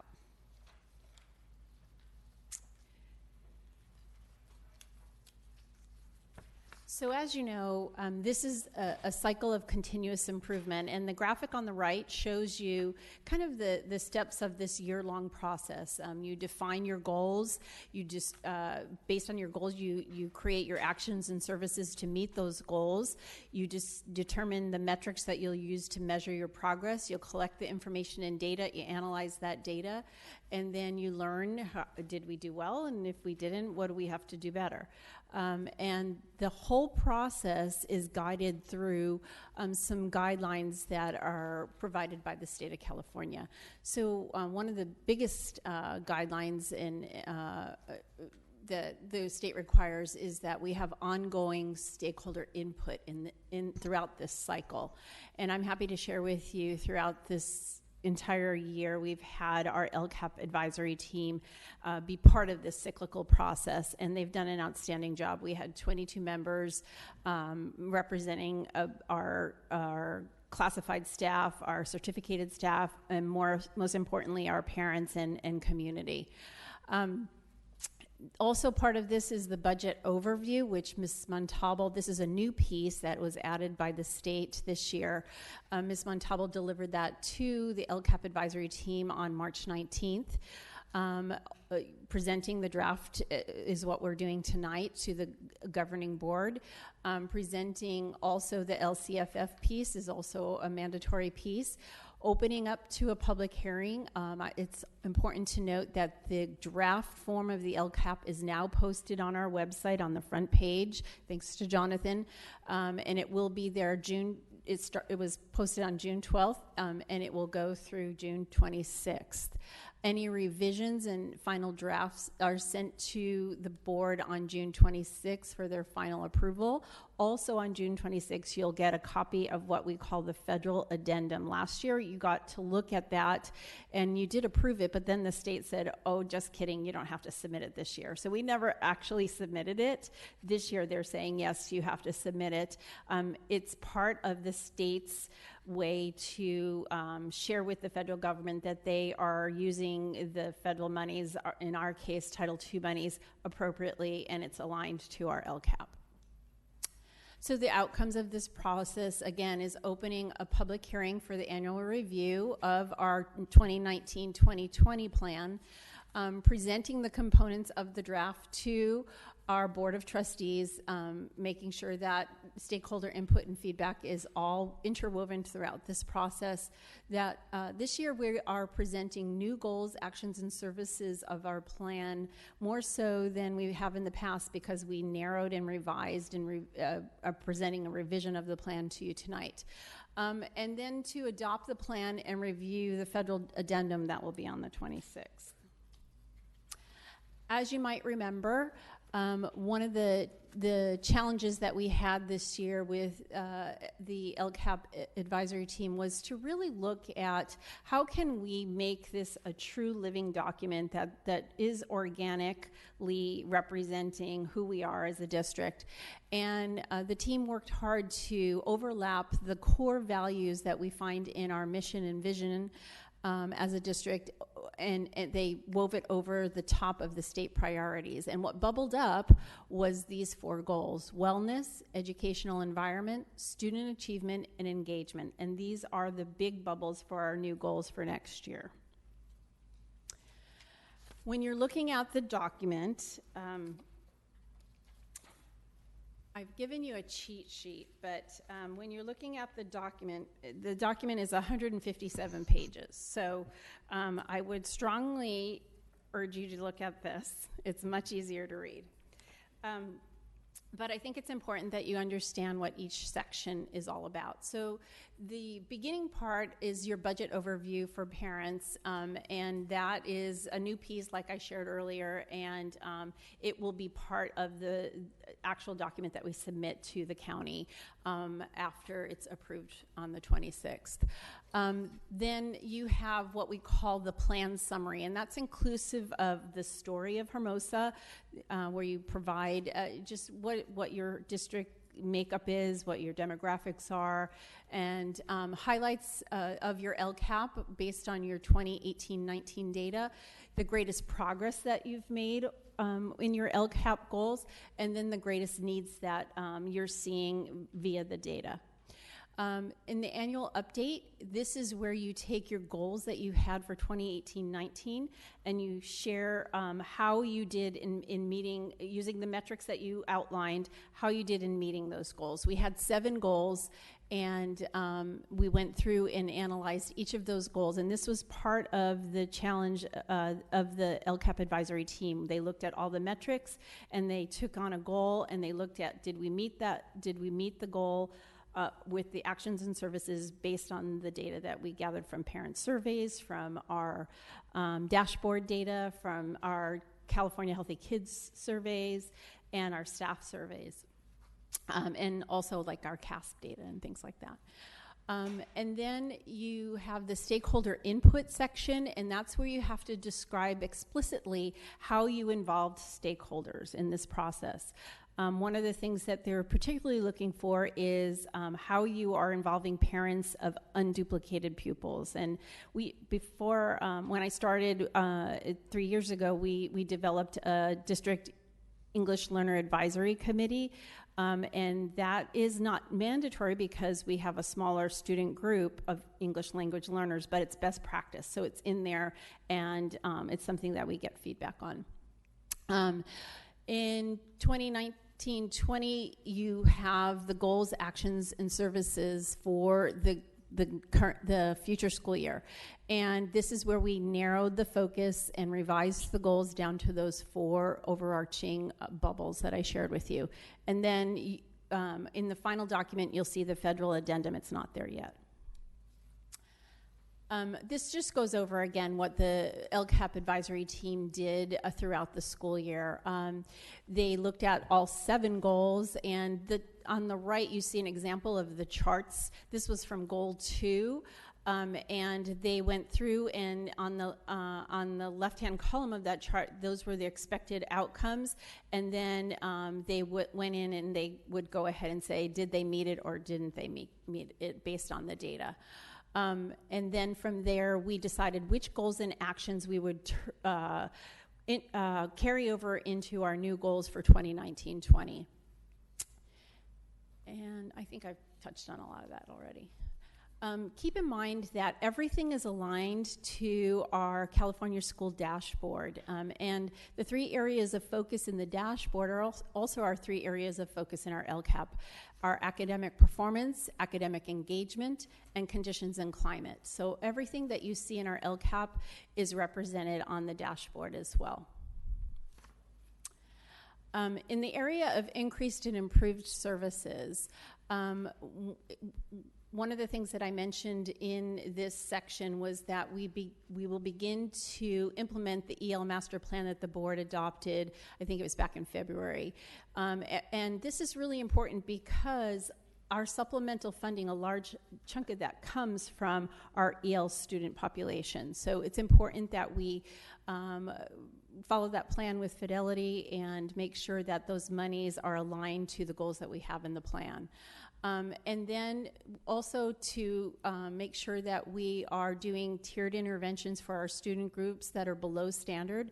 And this is going to be where we use LCFF funding for unduplicated populations, but also now that we have the low performing student block grant, we're now able to address the needs of students who might not fall into those categories but are still below grade level in reading, writing, or math. And then based on our dashboard data, our one area of focus is chronic absenteeism and our math indicators for students with disabilities. I actually had a conversation with Pat just the other day that with our students with disabilities, we are currently 19.6 points below standard. And one of the things that we are looking closely at is the idea that they may need a supplemental curriculum to help them.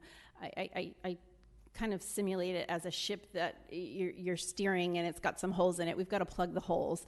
And I think that one of the ways to do that for our students with disabilities is really look at a supplemental curriculum. And I know that Miss Megan is piloting or looking at an informal pilot of some math curriculum right now, and she's very interested and feels like she can gain some ground with her kiddos if she has that supplemental curriculum. For English learners, we have to carefully monitor their chronic absenteeism. Also for our Hispanic population, their chronic absenteeism was something that showed up on our dashboard as orange in the orange area. And our low-income students also are in the orange area. So these are things that we will need to address in the coming school year. So another section of the LCAP is how will you increase areas of focus? And so in this section, I outlined how we will continue our development of our wellness and safety programs for K-8. We'll further develop our English language learner designated and integrated support, designated meaning where they learn English, and integrated where they're using supports to access the curriculum in all the course content areas. Implementation of the actions and services for the new goals 1 through 4 to ensure students thrive in their educational environment and beyond, and to carefully monitor chronic absenteeism rates and suspensions for the student groups I shared with you in the last slide. So now I'm going to share with you the 4 new goals, and how this is laid out is the goal is at the top, and on the left are the actions and services to meet that goal, and on the right are the metrics that will be used to measure progress over time. And what they do on the dashboard is they look at your change, your status versus your change over time. So it's really important that you have those metrics in place so that you can see that status and change over time. So if you take a look at the goals on the left, this goal 1 is academic achievement.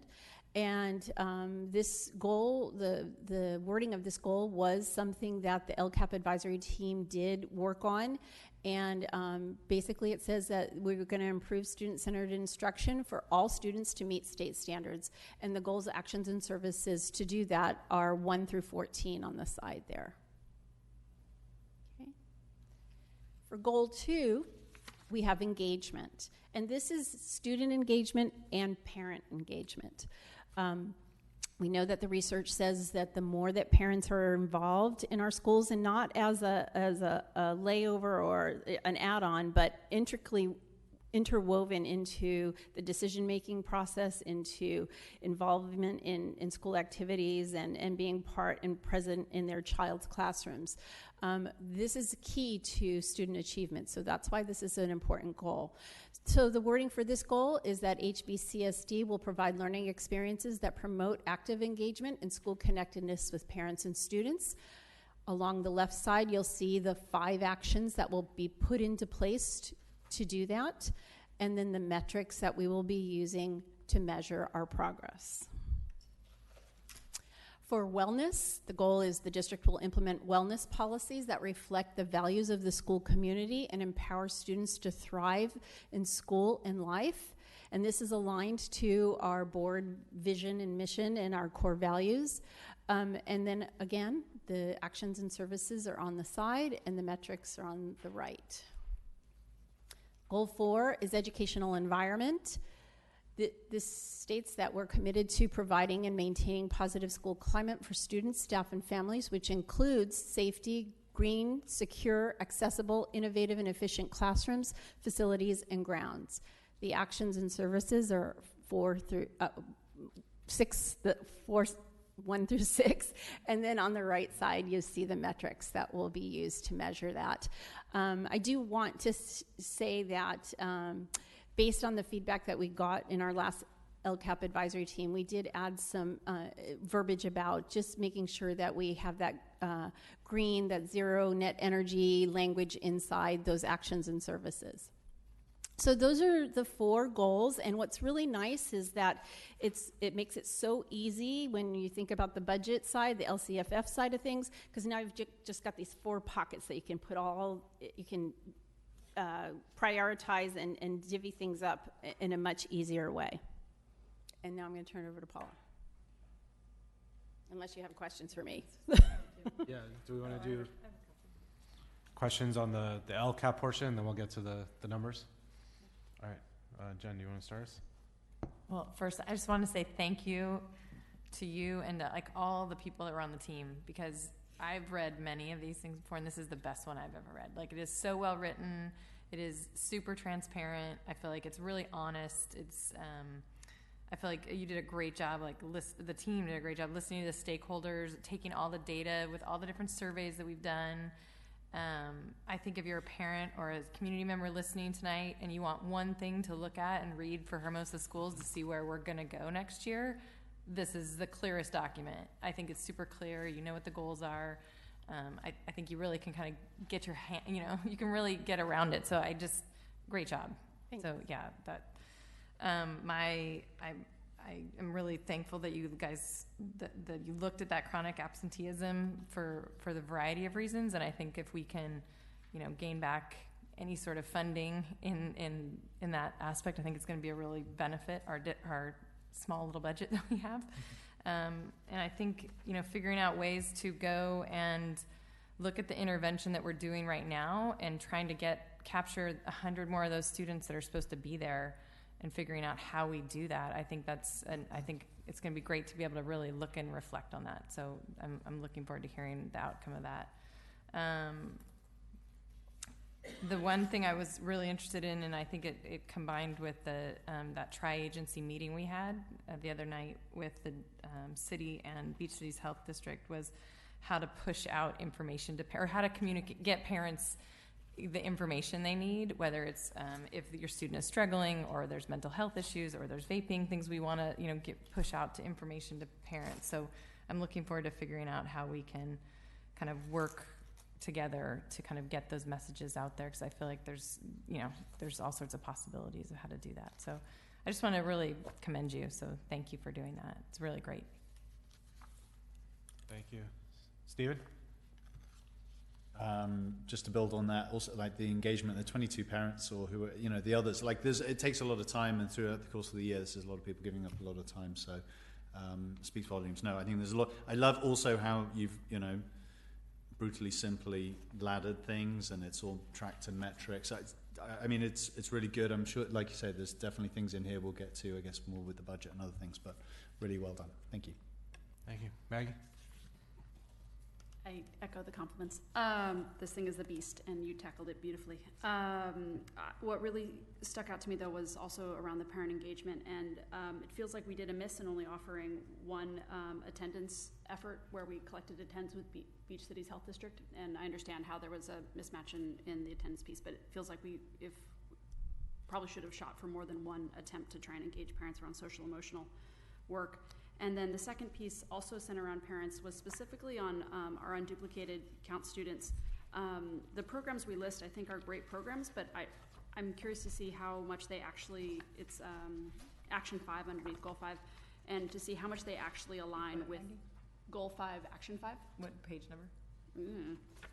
So the 47, 40, 49, yeah, I'm looking to see which page it was. It's further. 51, page 51. 51. In the annual update. I'm sorry, it's 52. Action 5 is 52. I'm looking at Action 4, my apologies. And in the planned actions, we have the Parent Tech Expo, EL Parent Meetings, Literacy Parent Night, Math Parent Night, Families Connected, Cyber Safety, the Literacy Parent. I think the DLAC meeting is a great way to work with our English language learners, but I'm also just want to make sure that the other programs that we're offering, like the Empathy Project, are the CyberCop things, are those are those designed for a way that allow foster homeless and English language learners to really participate and access the information? And so just want to make sure as a district we're thinking about the programming we're offering. It's good programming, but it's supposed to be designated for our to support those students who meet our unduplicated counts. And I didn't see areas where that allows for it. So I don't know if there was enough support given for unduplicated families to access the material that we were offering in these programs.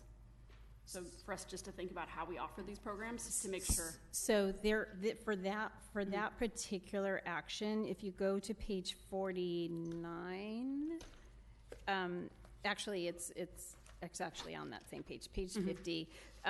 That particular action is for all students to be served. So you see where that says all. It says students to be served all. So, but I hear your point. You know, we should do more for our unduplicated populations that target their needs, and maybe get some feedback from our DLAC and from our parents of unduplicated populations to get their input on the types of supports they might need. So a question on how this is worded. I see students to be served all, but the planned action is to increase opportunities for parents of English language learners, foster youth students with disabilities, and socioeconomically disadvantaged students. How is that different between all students served and that first call out? Yeah, you know what? That's a good catch. And the county didn't catch it either. But I will. School wasn't for nothing. Right?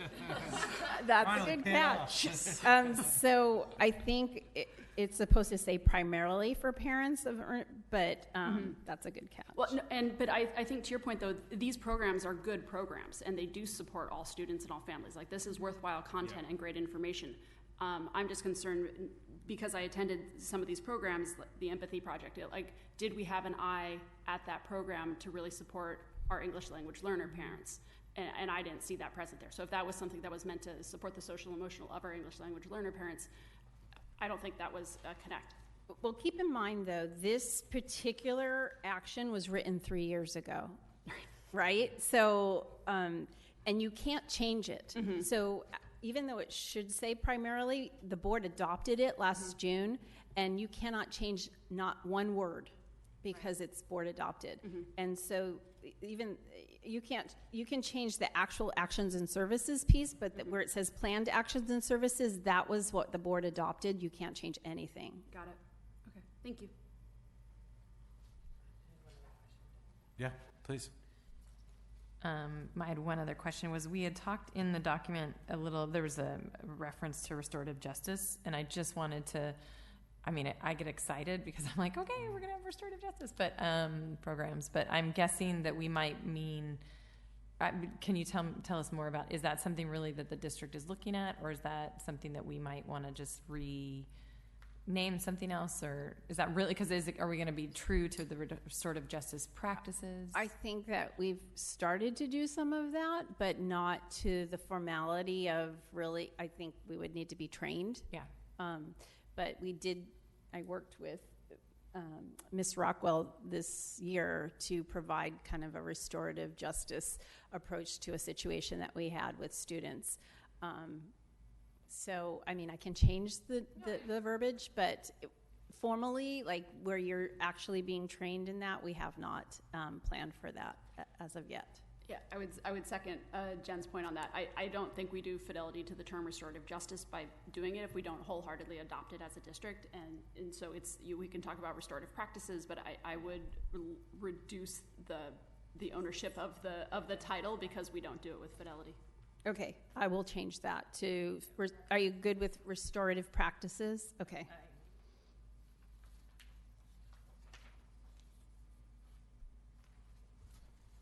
All right, I'm going to quadrarily support everyone and thank everyone, the 22 participants and all on the LCAP committee and all the hard work that they've done throughout the entire year. And thank you to Dr. Perez for leading the effort. This is a beast, and it's a great job. And my one specific comment is on and Jen touched on it as well. It's good to see the chronic absenteeism being addressed. Not just, obviously there is a funding perspective to that, and the district is leaving money on the table from the state as a result. But there's also the educational need. You know, if you're not in school, you're not learning, you're not growing, you're not taking advantage of everything that, you know, we talked about before that Hermosa Beach City School District has to offer. So the first step is to get you there. So we need to really work on that, and I think there needs to be also a focus. I know the document is leaned towards the unduplicated population, but in my opinion, that's not just a problem with the unduplicated population. It's an overall issue that needs to, and I know we're continually to work on that, and that continually needs to be addressed and see what we can do about that. Right, and I was just going to add that there's no evidence that there's a direct correlation between underperformers and students that fall into those unduplicated buckets. There are students who are high performers who are also low income, but you have to be careful because some of that involves confidentiality. So identifying someone as someone who represents that particular group, it's easier to do it under the umbrella of the EL because that is something that is not as protected legally in terms of confidentiality. The dashboard will go ahead and outline all of that, and it does more student groups instead of just unduplicated population. So the Hispanic group will be part of that as well. Yeah, it was just my greater point. It's not an issue just with that group. Yeah. You know, so.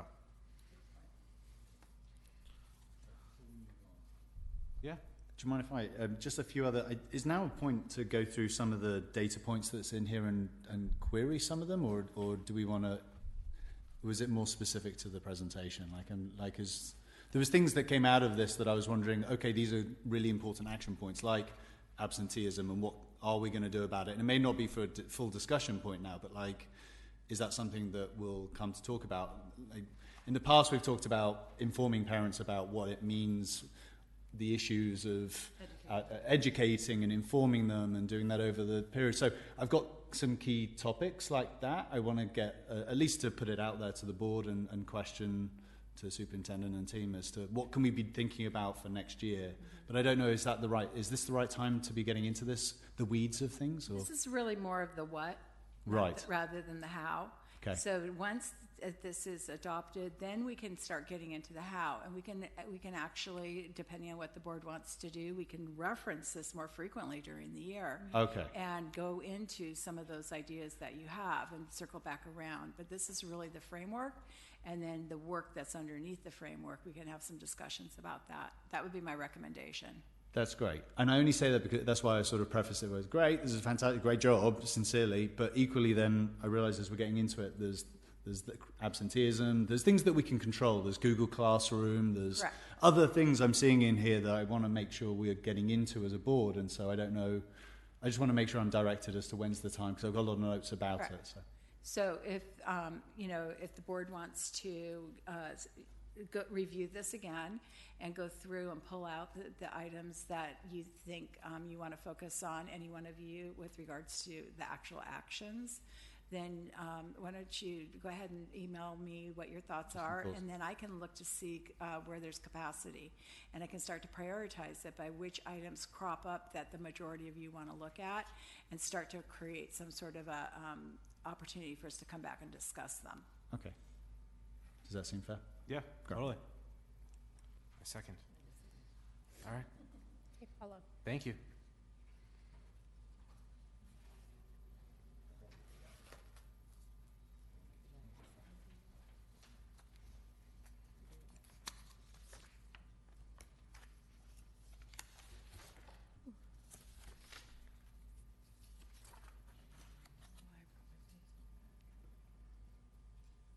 Okay, so let's start with the governor's May revise. I'll just give you a little recap on what was discussed at the governor's workshop. So Proposition 98 funding is going to be funded at $81 billion for 1920. The statutory COLA, which was initially 3.46 in January, has been reduced to 3.26 moving forward. In 2021 with 3% COLA, and then 2.8 in, sorry about that, that's typo, 21-22 is the 2.8%. The COLA does affect the calculation. It increases the LCFF target, and it also is applied to programs outside of LCFF as well, which include the grade span augmentation, special ed, and the mandated block grant. At this time, in May, there was no discretionary one-time money being allocated. The governor is continuing to set aside money for the state's rainy day fund, and he is continuing to propose to do so with this budget as well. The mandated block grant has increased by a little over $1 per ADA, and the mandated block grant money is used for such things as academic performance index, agency fees, California Assessment of Students' Performance and Progress, the CASP, miscellaneous things like that the district has expenditures in. Lottery money is remaining steady. It's the same, no increase. And the federal funding is unknown at this time, but based on historical data, I have did a moderate increase into the budget, and expenditures are based on the 18-19 expenditures. The May revise is subject to change based on the governor's adoption of the state budget, which looks like currently it should be adopted by Saturday. That's what they're moving towards. Local control funding formula. What is local control funding formula? California's school funding law. The LCFF is a way for schools to focus on student success. The LCFF requires school districts to involve parents in planning and decision-making, as well as in developing the LCAP and accountability, just like Joan just shared. School budgets are based on fund accounting. So we have separate checkbooks for each fund. And each checkbook comes with some restrictions, of course. The Fund 01 is our general fund, and salaries and benefits are paid out of that account, as well as books and supplies, services, capital outlay, and that fund has restricted and unrestricted monies as well. Fund 13 is the cafeteria or food service fund. It is a restricted account. We use that account for salaries and benefits for food service workers, food supplies, computers, i.e. the cash registers, and technical support that they may need. Fund 21 is our building fund for Measure S. Our bond proceeds are in that account, and we use that checking account pays everything related to Measure S and construction. Fund 25 is the capital facilities fund account. The monies that are in that account are developer fees, and those monies are required to be used for something that's tied to growth. So it could be capital improvements. We use the money, some of the monies currently for the modular classrooms on campus at View.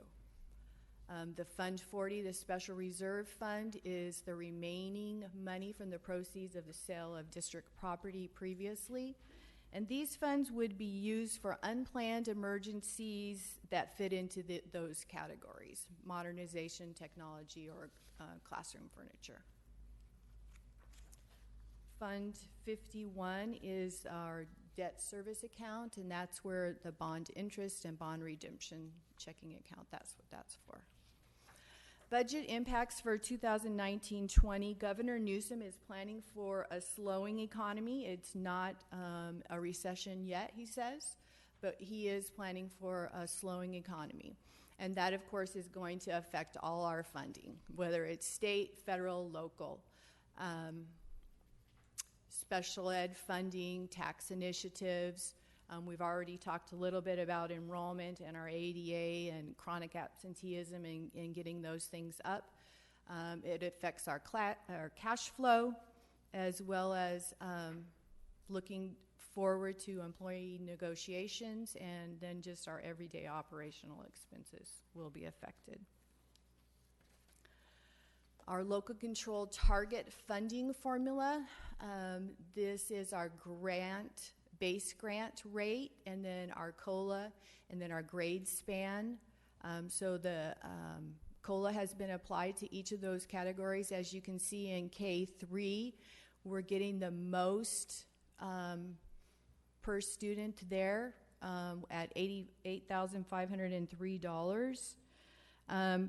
But unfortunately, that's where we have the lowest number of students coming into those age categories. So we have the higher grade levels going out in 7 and 8, bigger classes are going out, and we have less students coming in to that grade span. So that does affect our funding. Currently, I'll give a brief share about our projected enrollment for 1920. We're projected as of this week to about 1320.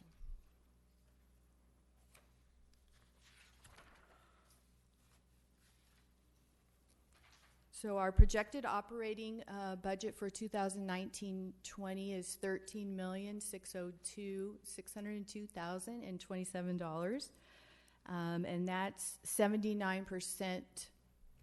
That's our total funding. Okay. Then our LCFF funding is 79%, and that's $10,672,809. Our local funding is our next largest category, and in that category, we have HBF funds, Beach Cities, EDCCP, and our interest monies, and we're projecting 14% of our revenue to be in that category at $1.8 million. Our other state funding is at 6%, and those monies in that account are our special ed money, our mandated block grant money, and projected at $791,000. I will bring to your attention that this fund is decreasing as compared to 18-19, and that's because there's no one-time money. So that's where that one-time money would have gone if we would have gotten it. So that's where the decrease has been. Our federal funding is only 2% of our projected revenue, and that's our special ed entitlement. That's our restricted money. And keep in mind, as you know, we keep saying, but I just want to say it again, the district is declining in enrollment and ADA, which affects the overall funding. So our general fund expenditures are projected to be $14,373,437.30. Of that money, we are spending down our one-time money that we have had in our budget for the last few years. We are planning to expend it all this next year. And those funds, monies would include Prop 39, our technology money that you just set aside, the 241, and then the leftover professional development money. So we'll be spending down all that money. Certificated salaries are about 48% of our expenditures currently, and that's a $6.9 million. Our classified salaries are about 15%, and they're about $2.1 million. Our benefits are 20% of our expenditures, and they're at $2.9 million. So our salaries and benefits make up about 83% of our total expenditures. And I want to bring to your attention here that there has been no planned staffing changes. So from last year, from 18-19 to 19-20, the staffing is the same, and an assistant principal is included in this budget. Our books and supplies is at 3%. At about $430,000, and this seems a little high, but that's due to our textbook adoption. And we'll be using that money for the NGSS science curriculum adoption. During the counties, I want to bring something to your attention. During this review of the LCAP and the budget that Joan and I have submitted, the county reviews it ongoing. So we got our first pre-review back.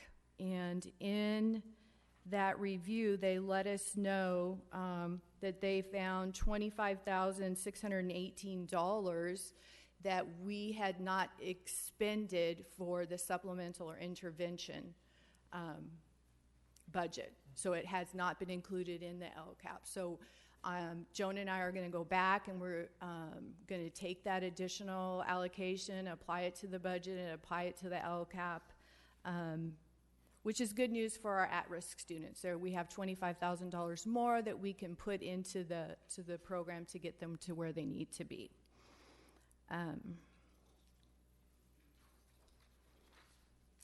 Our services are at approximately 11%, about $1.5 million, and those are our conferences, contracts, utilities, legal fees. And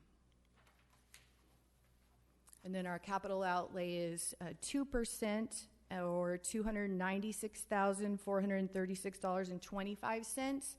And those monies include some of the Prop 39 money for our contractor that was awarded, our technology money, and then of course we have some money in there for M&O equipment. And then the other outgo is a 1%, and that's our SELPA excess cost, and that excess cost covers the cost of our infants and students that attend our regionalized program through the SELPA. And the district is looking at alternative placements to save money. Pat will be sharing a cost-saving method proposal later tonight. So what we know right now, we have a positive certification. Our enrollment is declining. We do not have any one-time money moving forward. We have committed support through local fundraising. We have a decreasing reserves. STRS and PERS annual increases continue. And then we have the GASP 75, which is a large assignment that sits within our reserve.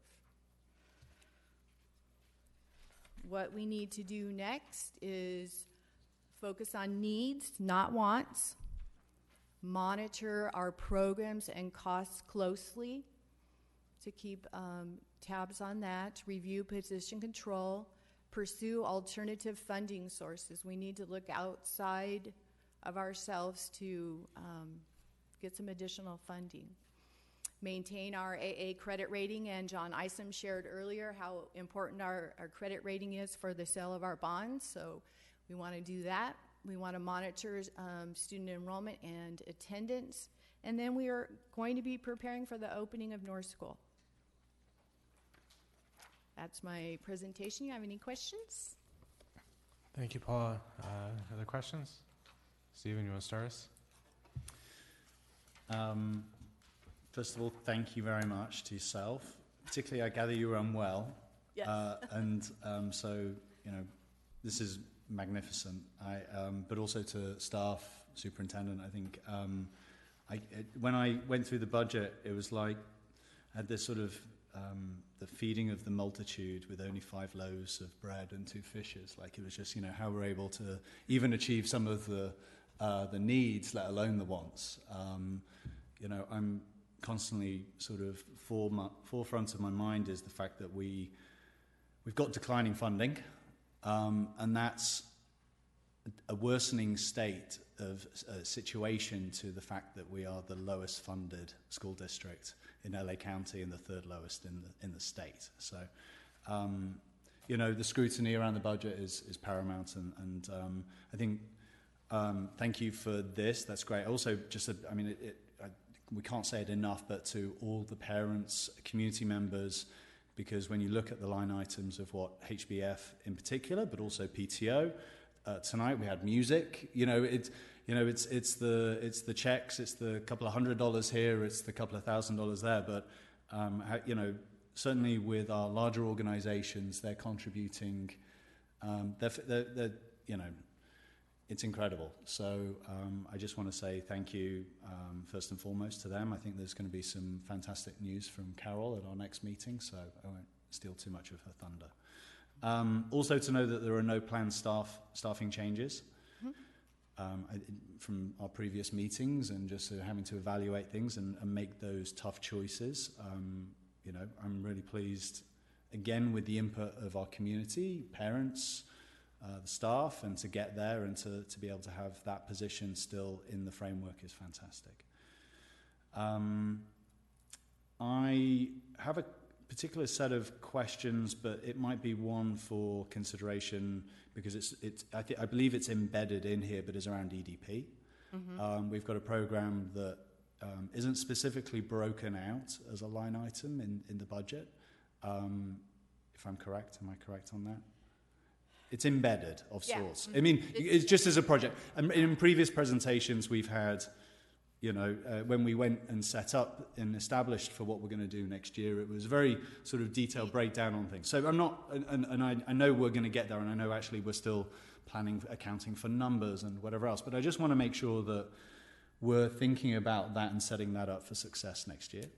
Obviously, we'll want to set it up for success, but just I'd love to know that we're going to, I believe, you know, have the plan on that. I mean, it's a thing that's tripled in size, and we're now across 2 campuses. You know, I remember a budget of $3,000 going towards supplies and bits and pieces, and we were like, look, can we put more into it? How can we make this even better? And I know that through successive meetings we talked about, and obviously we've got to a really great place for next year and a vision for the future. So all I'd say is if we can just take that as a discussion item for over the summer, as you've built a plan for next year, and we hear back on how that's going to be with resources and training and staffing and all the rest of it that goes into that program, because I feel like that's a critical one that we really fought hard for and is in the budget, and it's great to know that, but I want to make sure that the mechanics and hear how that's all going to come to play. Please. The EDP program is self funding, so it does not impact the budget or the expenditures. It's its own entity. Correct? Yeah. Even better. Great. I think the one thing I had a question around on the balance sheet was just the reserve for uncertainties and declining. Just what is the floor amount? How are we on that? I actually noticed from the multi-year projections that actually then it will start to increase, which is great to have that contingency. So I just wanted to understand that, because obviously those are embedded in there are one-time monies. We can't go back again. You know, we're dipping into it 8.8%. I just want to understand sort of the scrutiny around that, because obviously we can't, once that money's spent, we can't spend it again, and we don't have the sort of budget where we have capacity or other things. So I just want to understand around that. Right. So sitting in there in the reserve for the 1920 ending balance on, I guess it's page 2. If you look at your budget summary, is $2,927,918.64. That's the money sitting in the reserve. Within that, we have the assignments as listed. We have the $500 cash. We have $13,600 for restricted, which is for special ed, and then we have the $1,210,841, which is the Gatsby and unused vacation. And the bottom line where it says $1,702,954, that's the reserve for uncertain, REU they call it, Reserve for Economic Uncertainties. And that's the money that we have cash. Currently, that is at sitting at 11.8, so almost 12%. The state minimum is 3%. Obviously, we want to keep the reserve down here as high as we can within the state guidelines. But unfortunately, the last couple, last year we dipped into it a little bit. So looking at the multi-year projections, taking all that one-time money out of the equation for 2021 and 21-22, and then decreasing staffing, it looks like projected based on the assumptions that we have now moving forward, that, like you said, that would grow a little bit. Okay. Thank you for talking that through. Yeah. Jen?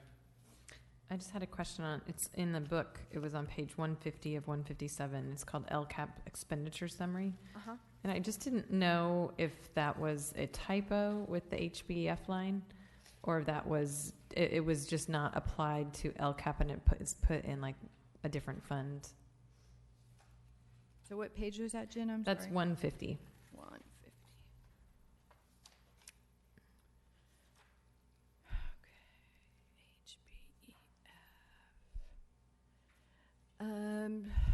So in the LCAP so far this year, the money has just gone into our Fund 01 account, so it has not been previous years. They called the money out for specific things. We didn't do that moving forward. Okay, that's what I thought. I just wanted to clarify. Thanks. Yeah.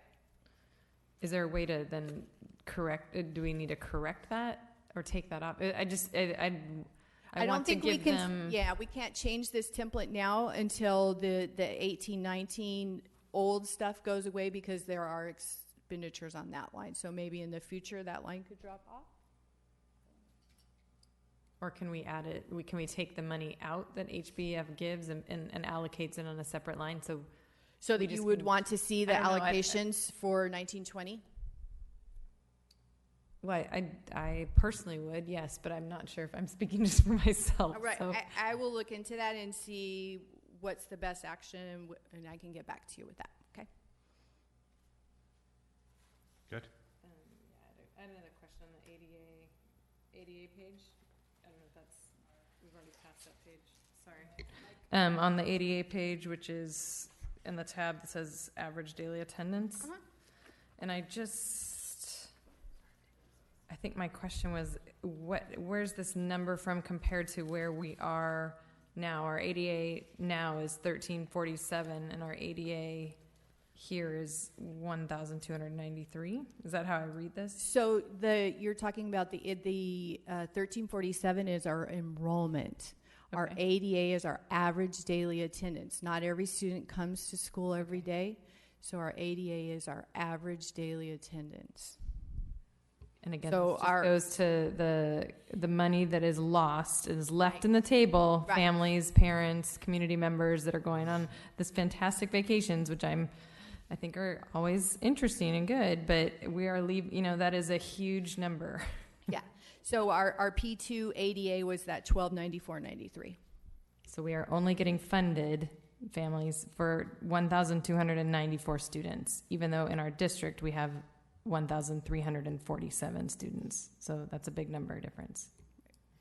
All right, Maggie?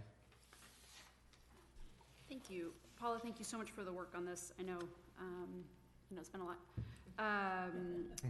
In February, we did our board budget workshop, and I had asked the question of, what's the enrollment needed to move us to a bare bones program, and the number we talked about was 1374. And I was curious, and maybe this is a question for you, Superintendent, on if that number is still the 1374, at which point we're at 1347. And so, were we operating under a different set of assumptions and how are we going to move to keep the bare bones program? Do we need to start looking at a menu list of programs that we need to reduce? What does this look like for a timeline for 1 year, 2 year, 3 year to base our set of assumptions on keeping the district financially healthy, even if it's costing us programs? That's a complicated question with a lot of layers to it, but we can come back to it. But I think very simply put, the base grant from the state is $10,567,646. $10.5 million. Yeah. And our salaries equals $11.9 million.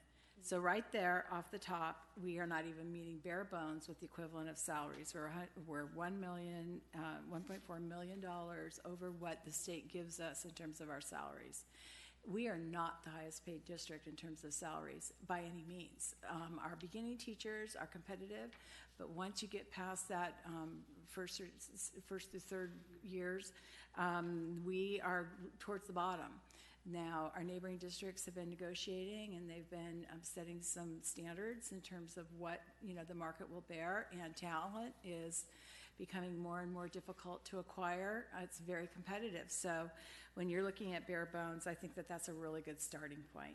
If it were not for our Ed Foundation, we would be having a very, very difficult conversation, and we would be bare bones stripping out all of the salaries that have to do with all of the electives: music, art, technology, the middle school technology, the Sparks Lab, the Idea Lab, and that would bring us into what the state funding source is. So maybe that's just my introductory perspective on that, but I can bring you back more information. Yeah, please. So do we hold the 12%? Like as a district, we've agreed like 12% is our on the reserve. Are you talking about the REU? Yeah. No. Or is that just is that baseline that somebody? No, it's just the formula. I mean, you take what you have your ending balance, then you have your assignments within the reserve and the things that we have to set aside, and that's what's left. And that's basically our helps with our cash flow. Let me just add that something like Gatsby. So that is assigned within the reserve, but there's a 10% increase this year. Was it 10%? It's stayed the same. We don't have a new study. They're going to do a rollover for the Gatsby, and we'll have results in the fall sometime. Okay.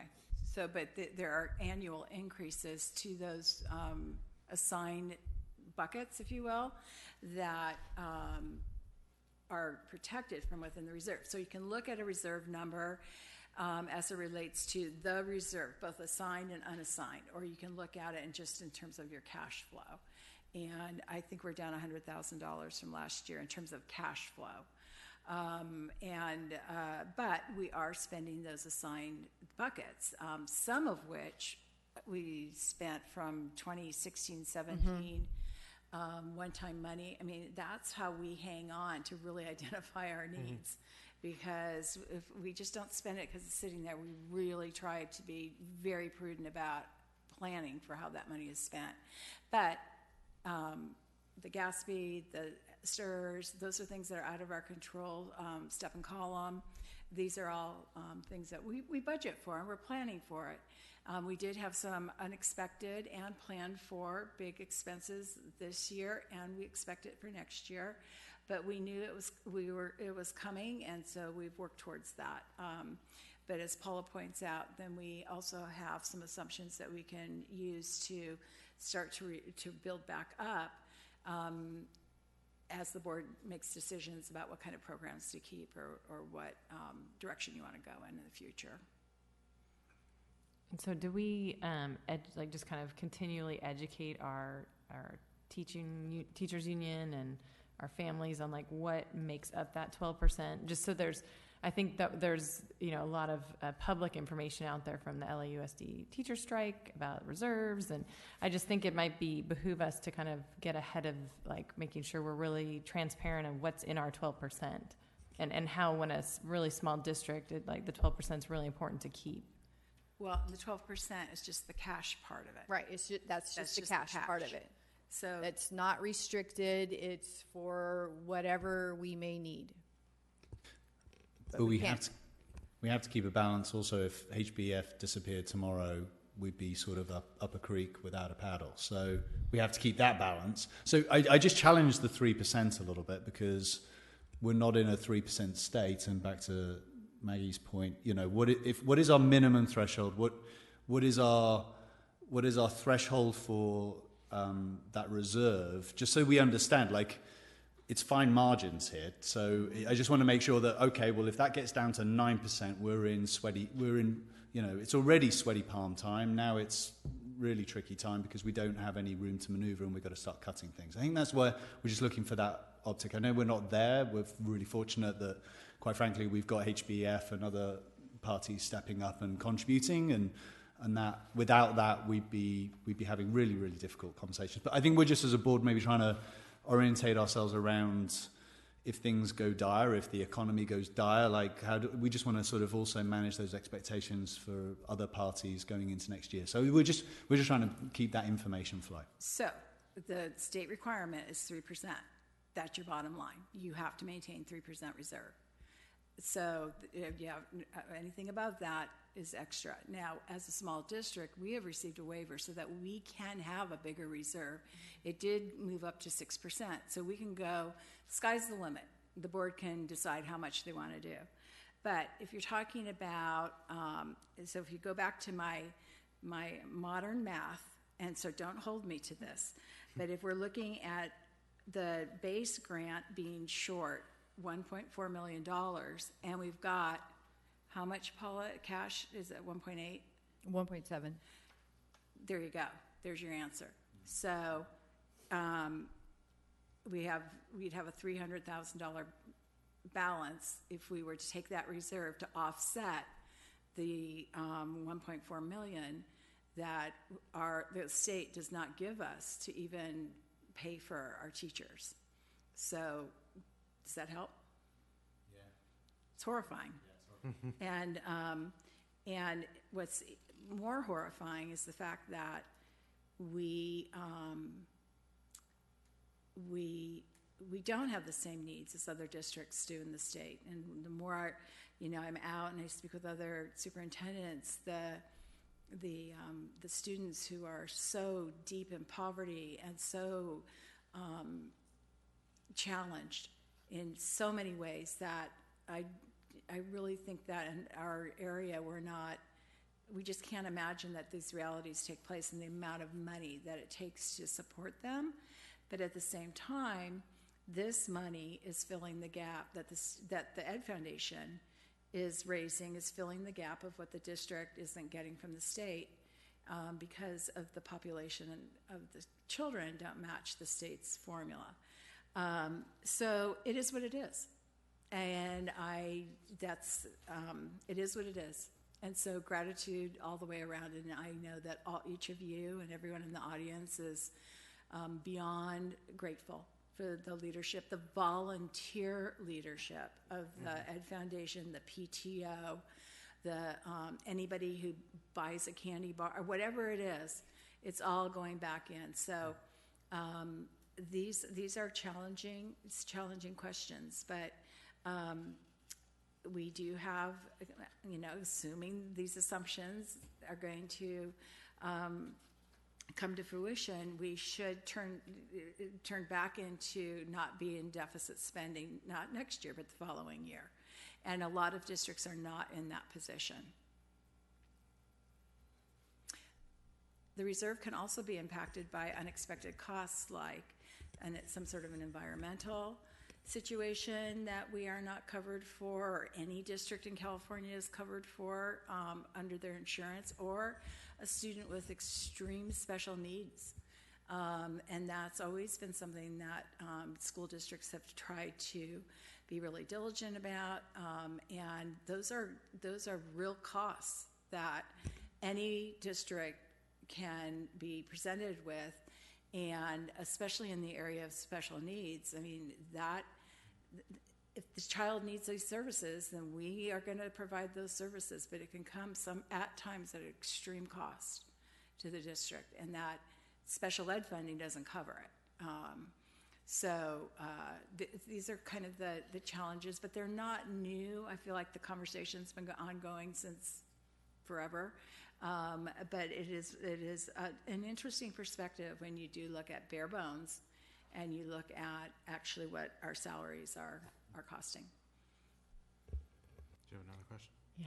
Pat, would you be able to, this is probably going to be a really easy question for you to answer, and I don't expect it to come right now, is that I don't understand basic aid districts versus districts that are, what we're doing with the LCAP and LCFF funding. Like, can you bring that back to us, or just because when I looked up basic aid districts today on my own, I was like, oh, it seems like we would be a really good basic aid district, but I don't know what we're missing out on. Yeah, I can just tell you real quickly that the only basic aid district in the LA County is Beverly Hills. And the formula is one where you're looking at the ratio of what your property tax take is. It's kind of like looking at a glass of water. And in basic aid, your property taxes fill up the entire glass, so the state doesn't have to give you any extra money. Whereas in the rest of the world, then the glass only comes up to certain levels, and then the state fills that piece in. So one of the caveats for basic aid is that it's really difficult to budget with that, because the property values are always, the tax base is always changing. So you can float in and out of basic aid, which is a challenge as well.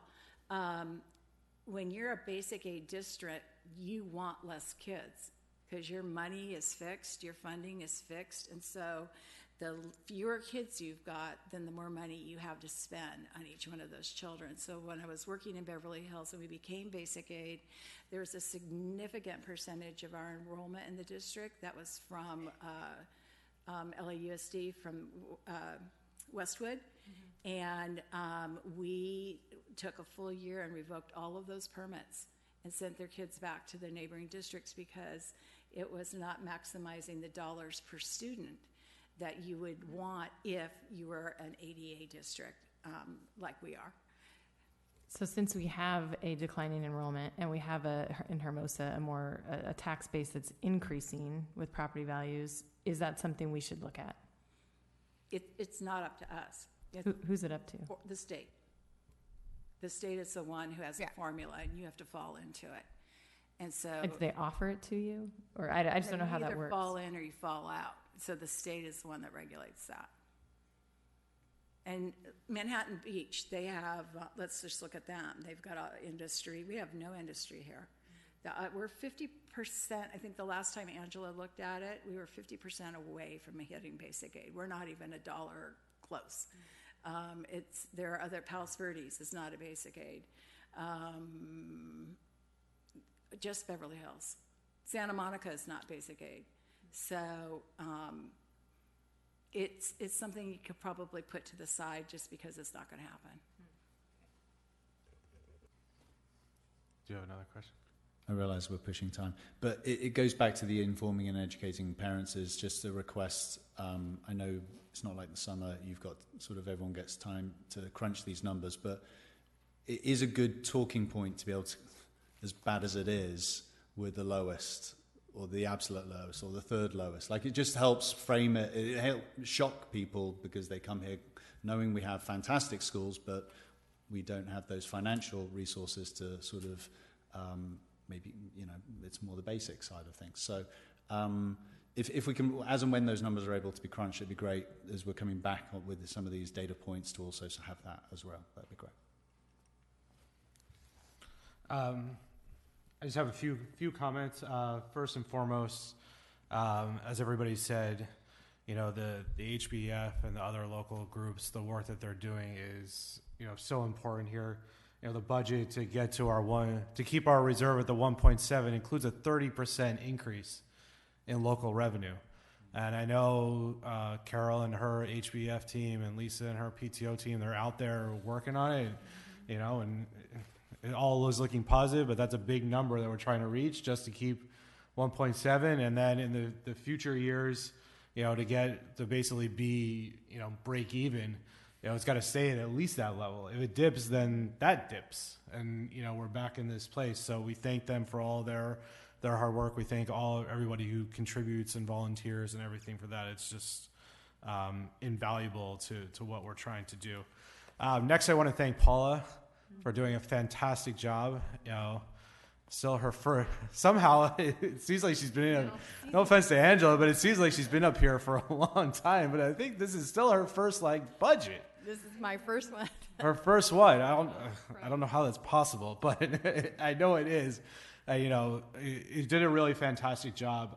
The one point that I want to, and once again, it's not an offense to Angela, that I want to point out that I found really helpful is the way you did.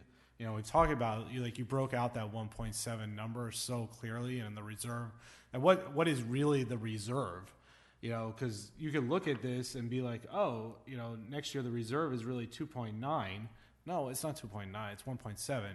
When I joined the board, I really struggled with understanding that. As I was like, it's one pot of money. But actually, no, that's how my brain worked and looked at it. But actually, it's not, because you have all these different things that are restricted in the ways you have to spend it. And the way you did this makes it really clear, at least to me, about how it works. So, thank you for doing such a nice job, through the whole thing and that point in particular. And then my one question is, Stephen had touched on the multi-year projection, and I kind of touched on it before about, it's basically showing, and you touched on it, that, not this coming year, but the following year is a slightly in the black, I'll call it basically break even. Right. For you and the superintendent, is that realistic? Obviously that would be a great situation to have. It counts on Carol and Lisa and their teams going out and raising the same amount of money. But I guess what is we touched on the reasons, but do you feel that we can really get there? Based on the current assumptions, yes. Now, the multi-year projections are also updated at other times during the year, and then the assumptions would change depending on what's going on at that time.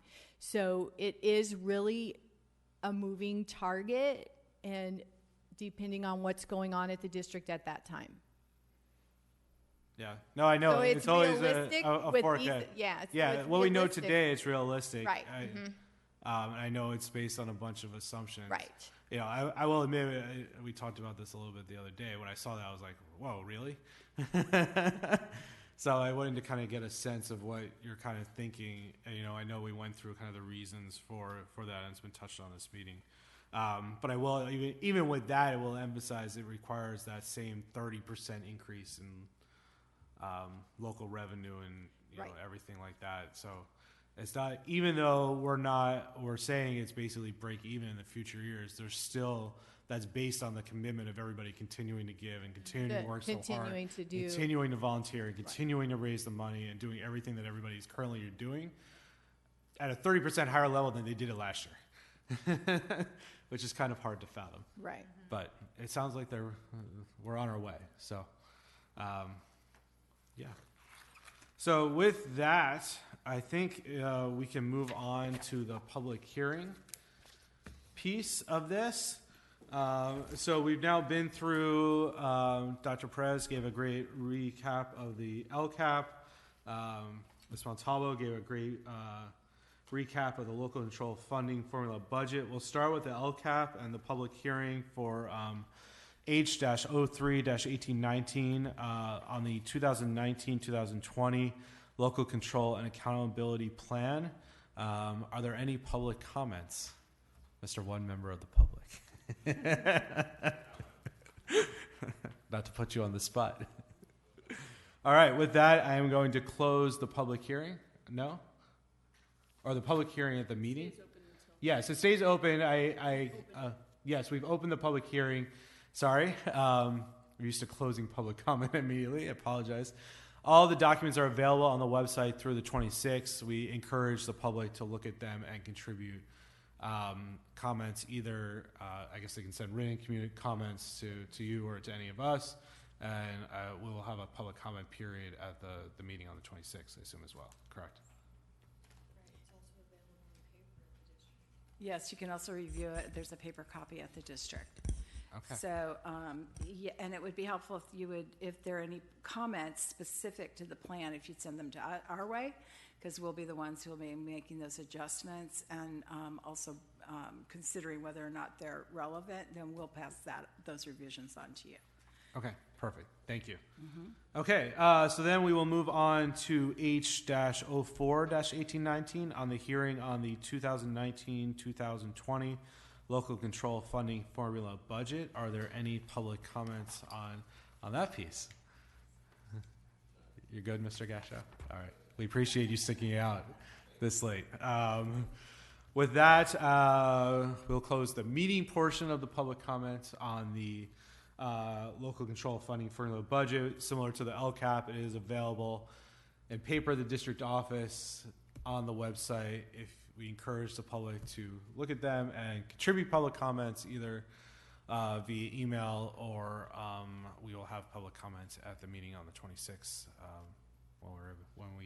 we have another meeting in between, but when we were back at looking at these items. So with that, before we move on to board reports, it is just about 10 o'clock. Somehow, do we have a motion to extend the meeting? Maggie's going to come up with some really specific number. I know it. I make a motion to extend until 10:45. Thank you, Maggie. Is there a second? I second. Thank you, Jen. All in favor? Aye. Oh. All right. Whoa. We can do this. We're gonna shoot for it. We will see. So moving on to board reports. We have a bunch of these, so let's see how 10:45 goes. See how quickly. And we'll start with you, Maggie. Sure, I have the PowerPoint. Okay. Sorry. I do. Sorry. Oh, you do have a PowerPoint? I do. I didn't know that. So my first board report is off of the LCAP meeting. A shout out to all of our site leaders who were there. It's both combined the school site council meeting as well as the LCAP meeting, and at it, Dr. Perez used the different stakeholders to test out the draft language and to get feedback based off of each of the goals. So I thought it was a really great process. I'm really excited to be a part of the LCAP group. And I think it's another year position to stay on it after this. So excited to see what it's like for a full cycle for next year. Then, for my very quick PowerPoint. I can be in there. Yeah. Just use the mic, please. You want me to go down? Whatever mic you prefer. I'll grab you the portable one if you like. You know it's getting late. So I wanted to provide a general overview of the CSBA delegate assembly piece. There's really valuable resources that I found throughout the process. And so with that, I just want to make sure that the board, my fellow board members were fully aware of all the resources that are on there. I know I go there frequently to check on different information. So in general, CSBA is the policy creation and lobbying arm for the school boards across the state. We pay a membership fee to be a part of that. Some of that membership fee allows us to have our policies updated on a quarterly basis or as new policies come up. They also have a lobbying arm that goes and works with the state assembly, state senate members to push different board resolutions or to push different legislative resolutions that will be helpful to students. And then lastly, there's the delegate assembly, which I got voted on to last year as a 2-year term. And with that, it's supposed to be a policy-making arm where we recommend policy solutions for school boards to adopt. More to come on that. The delegate assembly meets twice a year, once in the spring, once in the fall. The fall one is held at the big December meeting that happens this next year. Will be down in San Diego. The biggest push right now of CSBA is to hone in on this issue around funding. These are just some of the statistics that they regularly will push out there. For my board members, I did provide you an email link and the superintendent email link to these stats. But for the public, if you can't see those numbers, like I can't from down here, we're in the lowest quartiles of student achievement and success due to our low funding ratios, specifically around pupil-teacher ratios, pupil-staff ratios, right? And I think we just heard all of that from Paul and Dr. Prez's presentation. In terms of where CSBA is really putting their effort, it's going to be directed towards this full and fair funding push. These are some of the statistics that are out there in terms of what it would look like if we did have more money for our schools. And again, this is no mystery to Hermosa Beach in terms of how precious the dollars are that come to our district. The other big area, again, is this legislative updates that are happening, and so they provide on a weekly basis where different bills are throughout the legislature process. This week, they just did an update specifically looking at Al Maritsucci, our state assemblyman's bill that was going to look to increase the LCAP or the LCFF base grant. The chart up there at the top looks at how funding in California has gone over the past 15 years or 13 years just about in terms of where we're at. That red line up there shows I can't read, actually. The pre-recession funding line. So it can show you how we dipped so far down below it, and we're just now coming back up to that, and how much more dollars are necessary to keep us at successful funding basis. The last piece I want to highlight is some of the special reports that come out. I really do think these reports are very, very good. The superintendent included a link to this last report that came out specifically around special education. Special education is often referred to as one of the unfunded mandates, right? How do we dedicate extra resources to support all of our students, especially students who have special needs? And I thought this number was really interesting. During the past 10 years, the number of students identified for special education services has increased from 677,000 to 774,000. So almost an additional 100,000 students have been identified as special education needs students. And so what are we doing in terms of supporting that work? So these reports are great. The delegate assembly specifically focused in on special education, so we spent almost half a day in breakout sessions looking at these issues and looking how to either lobby state or federal folks to get more resources to support our district work. That's it. Thank you. All right. Jen? I just want to thank you, Maggie, for putting that together for us, because it is a good reminder to go there. And that special ed document you had sent on, I had sent on to Cal State Dominguez and was like, hey, with your school leadership program, you should highlight this. These documents and these programs are really great. So thanks for doing that. Do you want to do your board report? Oh, yeah, sure. Please. Okay, so I'll be as brief as possible. What you gotta do? Wanting to honor the work that has been done. So I was at both the PTO and the HBF board meetings, and one in May and then the one last night. And the big, emphasis, I'll start with the PTO, was honoring the outgoing 8th grade parents who have worked for the PTO for some time and doing such an amazing job and great job of service. So we just want to give a shout out to them again for all the parents that really, go to bat every single day. Volunteerism is so high in this town, so it's very impressive all the time. So we're really appreciative. A couple highlights: Dolphin Dash made $78,000. The parking lot fundraiser for Memorial Day weekend. I heard Sunday was slow. Monday was better. $7,000 came through, which is amazing. Next year, just special projects and teachers grants. If you're out there listening and you have an idea that PTO could sponsor, if you're a teacher or you're a staff member at the school, or maybe you're a parent with a really good idea, make sure you start getting those in.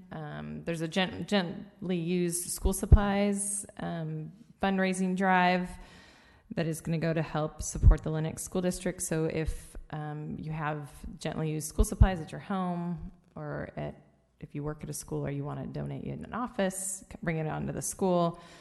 Liz is chairing that, and I'm sure anybody at the school can help you figure out where to put those. I'm not going to talk about back to school or Labor Day picnics or any of those things. We'll just move on. And then Ed Foundation also honored the people that were on the board that were now moving off the board positions, and the outgoing 8th grade parents as well. A couple exciting things that 2 funds that they funded, and I know they're going to come and talk about this on next week, Wednesday, but they did do a fund for supporting Google certification, which is really exciting, but they will let them share that in public with the staff. And then they put aside $5,000 for a bereavement fund for specifically, which I thought this was really great angle, to give money to students in terms of counseling or tutoring if they needed it for if they lost a parent or a sibling, that they could have that support, which I thought was a really great angle. The spring campaign brought in $45,000. They're doing the race to the finish. They think they are going to make their goal of $1.2 million this year. And they outlined all the ways and areas in which they're spending, their funding. And basically, it's what Pat was saying before, all the electives, including the librarians, including the PE teacher up at View, including the Sparks Lab, the Ideas Lab. I'm sure I'm missing something. Music, the music teacher, the Spanish teacher. They also talked about that the endowment is at $2.4 million. So they are going to be, giving some money off of the endowment. Matching funds were at $70,000 this year, which is the highest it's ever been, which is really amazing. So to continue to kind of pump that up through schools. And then they're going to do a real estate heroes package, which I think is a great thing. So if you are in the real estate business in Hermosa Beach or Manhattan Beach, or you're selling real estate to families, it'd be really great for you to pop into the Ed Foundation and kind of figure out how you can kind of partner with them. And then Northwest Mutual, Paul Babelo's company, is doing a matching grant for the last race to the finish with $10,000, which was very exciting. We got 2 great grants, one from the Windsong Trust and one from Strata. I know Connecta did an ice cream truck. I'm assuming is that right? Yes, they did an ice cream truck for the winning classes for the spring campaign.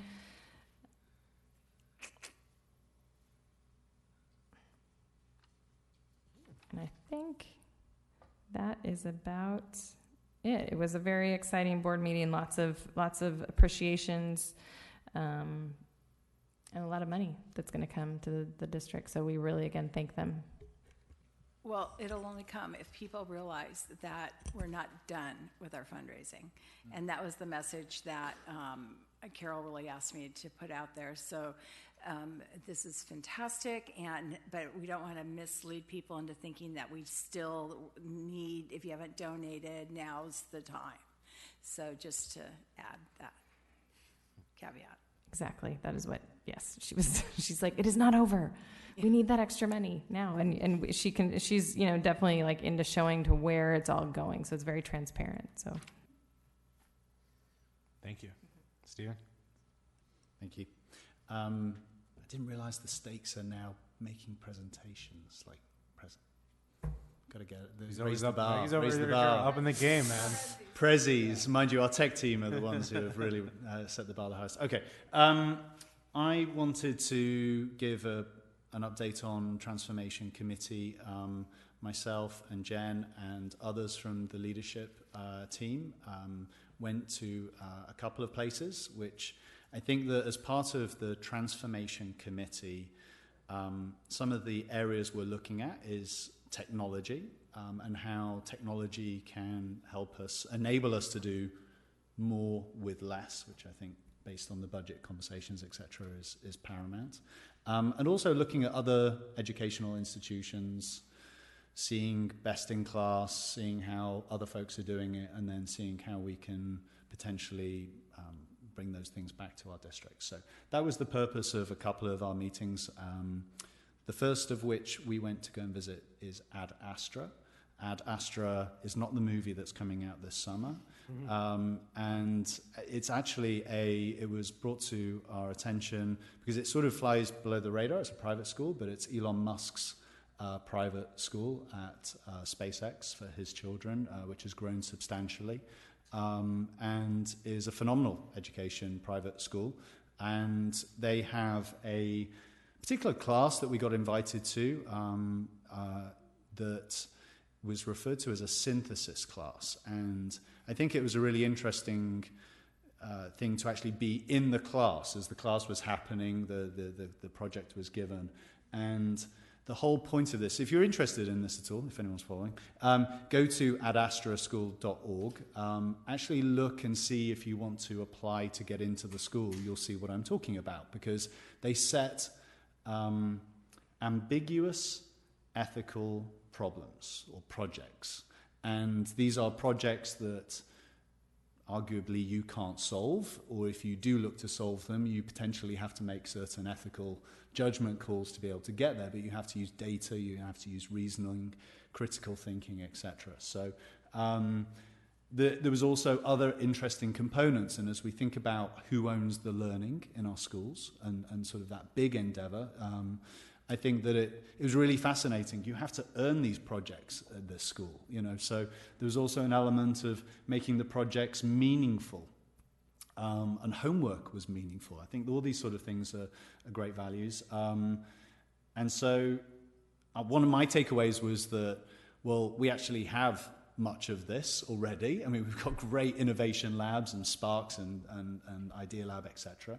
But also making sure that we provide the right environment for this sort of learning, and we've got new facilities. I think they had lots of white walls and ability to write on the walls and glass walls, and it was all about facilitating collaboration, but also allowing the children to do it in a kind and open and collaborative way. So I think that was really important, and imagining better outcomes. So I think that was a great thing. We'll take that forward as insights and learnings from the team that went to that. The other place that we got to go to was a place that people probably have heard of. Is called Facebook. And obviously they have a certain big platform, social platform. The reason we went to go and visit with them was to get insights about building a stronger learning community, engaging educators, learners, families, etc. They also were able to provide insight to programs that they do around social and emotional programs, which I think they have certain things like Tech Prep and Tech Start and Code Forward.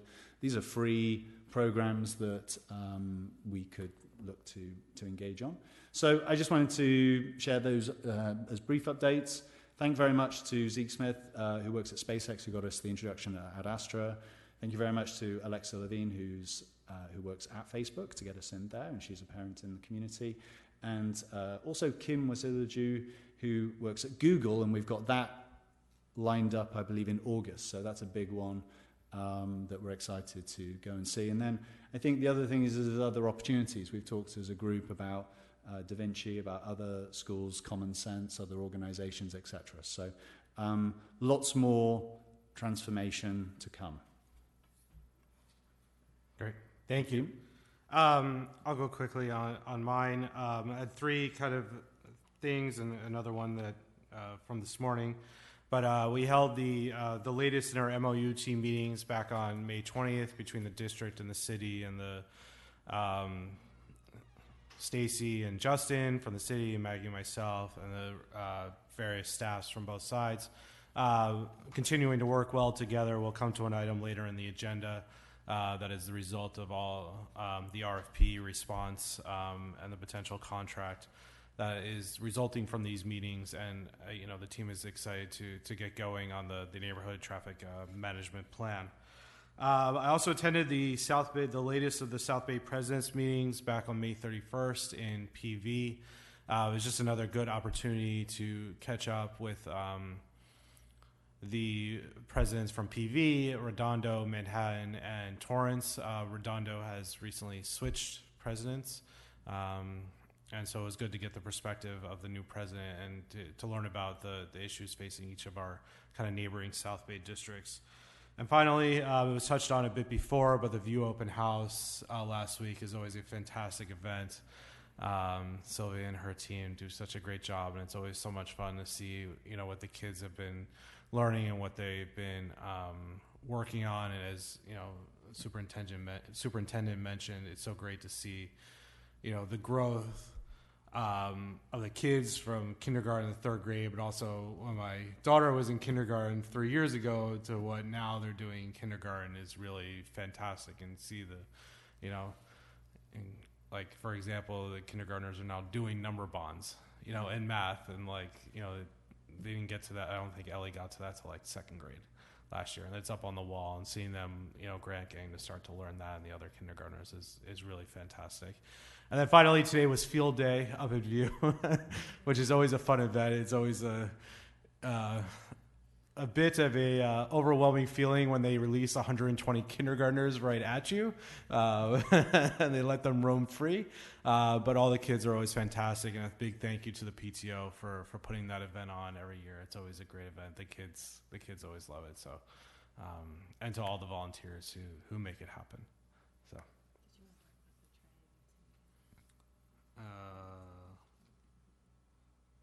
Oh, yeah, we had the, sorry, thank you. I didn't have it on my other list. Yeah, we held the tri-agency meeting with the school district, the city council, bless you, and the Beach Cities Health District last week, the first of our marathon June meetings. It was really good to get everybody together in one room. Particularly, I think it was helpful to see the Beach Cities board there. To be honest with you, I didn't really know them or kind of know who they are. Familiar enough with the staff, but to have them hear from the council and the district and be in person here, I thought was a really great event. Hopefully they will continue going forward. So thank you for catching that. You're welcome. I just wanted to also give a shout out to Jeff Duclos. I know he kind of wrangled that meeting together, and I thought it was very useful and really informative. President Gardner, before we go into the consent calendar, is there any objection if I release the district staff? I think I can take over the rest of the items. It's getting quite late, and many of them commute long distances, so I'd like them to go home, unless you feel that you need them to stay. No, I think Goodbye. They're in the, yeah. Thank you for coming out. Thank you for staying late with us. Yeah. 7 more days. 7 more days.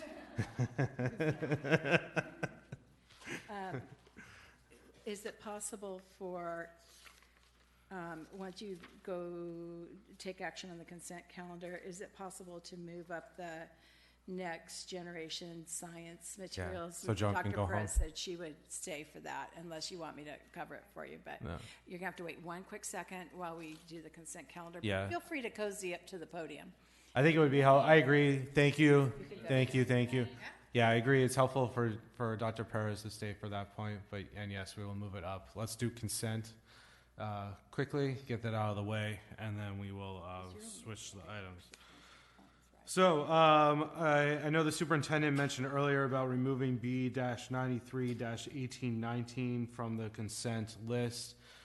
Is there a motion to approve the consent calendar with that one omission? So moved. Thank you, Maggie. Is there a second? I second. Thank you, Jen. All in favor? Aye. Motion carries. Consent calendar. Minus that one action is removed. All right, we will move on to board action. As mentioned, we will flip the superintendent items. So we will start with Superintendent S-60-1819 on the adoption of next generation science instructional materials. Dr. Perez. Okay, so tonight I have the privilege of sharing with you, it's actually been a 3-year process that we've gone through to really arrive at this point in time where we are ready to share with you our recommendation for curriculum for NGSS, implementing the NGSS standards. And so tonight I'm just going to share the process and update with you. I want to just frame this in saying that we were strategic in bringing in UCLA Center X this past year because we wanted our teachers to have the background knowledge they needed necessary to make an informed decision. And UCLA did an excellent job. They helped our teachers understand the importance of phenomena-based instruction.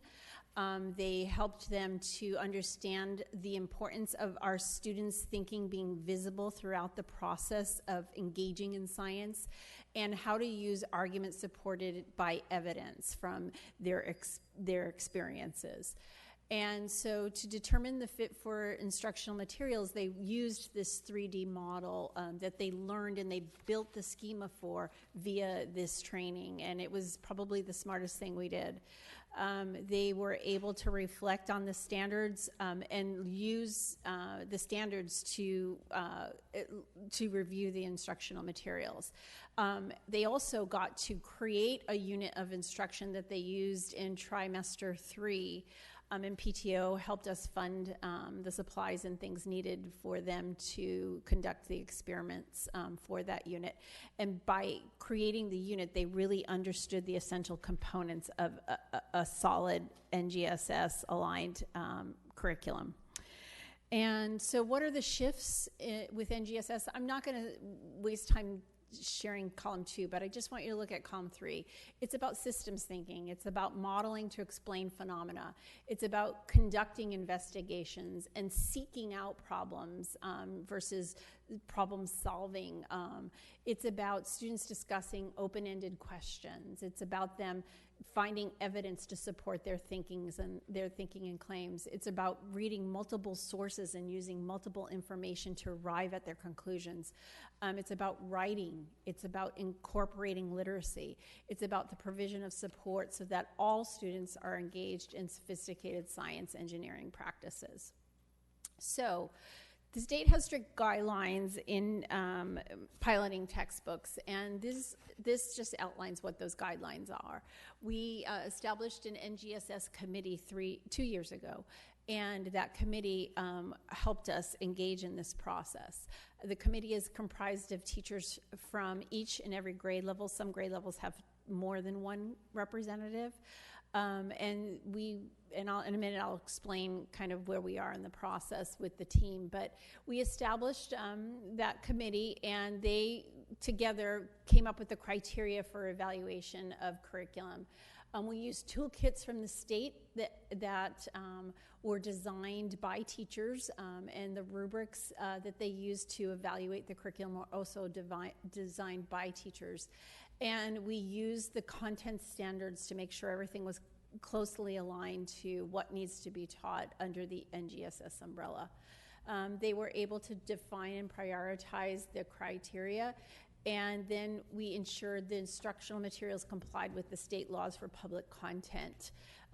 You have to make sure that it's aligned and adopted by the state guidelines for like cultural competency kinds of things. And then we conducted the formal pilot, and we used the rubrics to evaluate the materials and come to consensus. So this, like I said, was a 3-year process. We started with the awareness phase, where teachers put their toe in the water and began playing with science. And then 2 years ago, we also got to have a beta experience with STEM scopes, and a few teachers had a go at playing with the STEM scopes curriculum. It was very much in a beta form. Last year, they got to use it more formally. This year is stage 3, and together with our professional development and the piloting of the materials, we are planning instruction around those standards. Next year, with the adoption of curriculum, we will be fully aligned and ready to implement NGSS faithfully. This is just, again, a quick overview of what we've done over the last 3 years and what to look forward to next year. Again, continuing the PD to focus on the instructional shifts, reviewing the CAS baseline data, because this was our first year taking the California assessment for science, and then the K-8 curriculum mapping. This was just the graphic of the process that we engaged in as a team. Each of the team members took everything back to their grade level teams and got their input, and would come together as an NGSS team and share that information and input from all the grade levels. So all teachers had a voice in this process. We formally piloted 2 programs, Amplify and STEM Scopes. We also did an informal pilot of, oh gosh, I'm so tired, I can't remember what it's called. Mystery Science. And mystery science, our K2 teachers really like mystery science. It was not on the state adopted list. The reason why they like mystery science is because it provides a lot of video that helps build that phenomena inquiry approach. And so it was a very low cost supplemental program. I think it cost $500. So we went ahead and said, hey, use it. And then Amplify was so interested at why we were using it that they have proposed that they will give us a free 2-year subscription of mystery science. But that comes with an asterisk I'll tell you about in just a second. So the piloted materials were in the classroom, and they also were on public review from April 29th to May 10th. The recommendation that we are making to you based on the evidence and the rubrics gathered from all of our teachers is that we would like to move forward with Amplify Science. The reason for that is they felt that it was most closely aligned to the professional development training that they had received, and also felt that there were not many holes in the alignment to the standards. So I'm going to try to go through this, and if you have questions about this, we may need to circle back with Paula, but all of our curriculum comes from, we pay for it out of our restricted lottery funds. So what I was able to do, we only have I want to say it's around $72,000 left in our restricted lottery funds. And because of that, we were not able to pay for the full adoption upfront. The total cost for a 3-year digital subscription is $114,943. So I said to the rep, what can you do for us? We're a small district. This is what we have. This is the purse, and this is what we have. What can you do? We want to make this happen. We want to work with you all, but you've got to help us out here. And so they proposed that we pay for our teacher guides up front for a total cost of $4,592. And the science kits. The science kits are purchased for all classrooms K-8. The total expenditure is $70,112. However, the science kits last for 2 years, and the consumables can be replaced every 2 years. And I would like to propose that we also include mystery science, and here's why.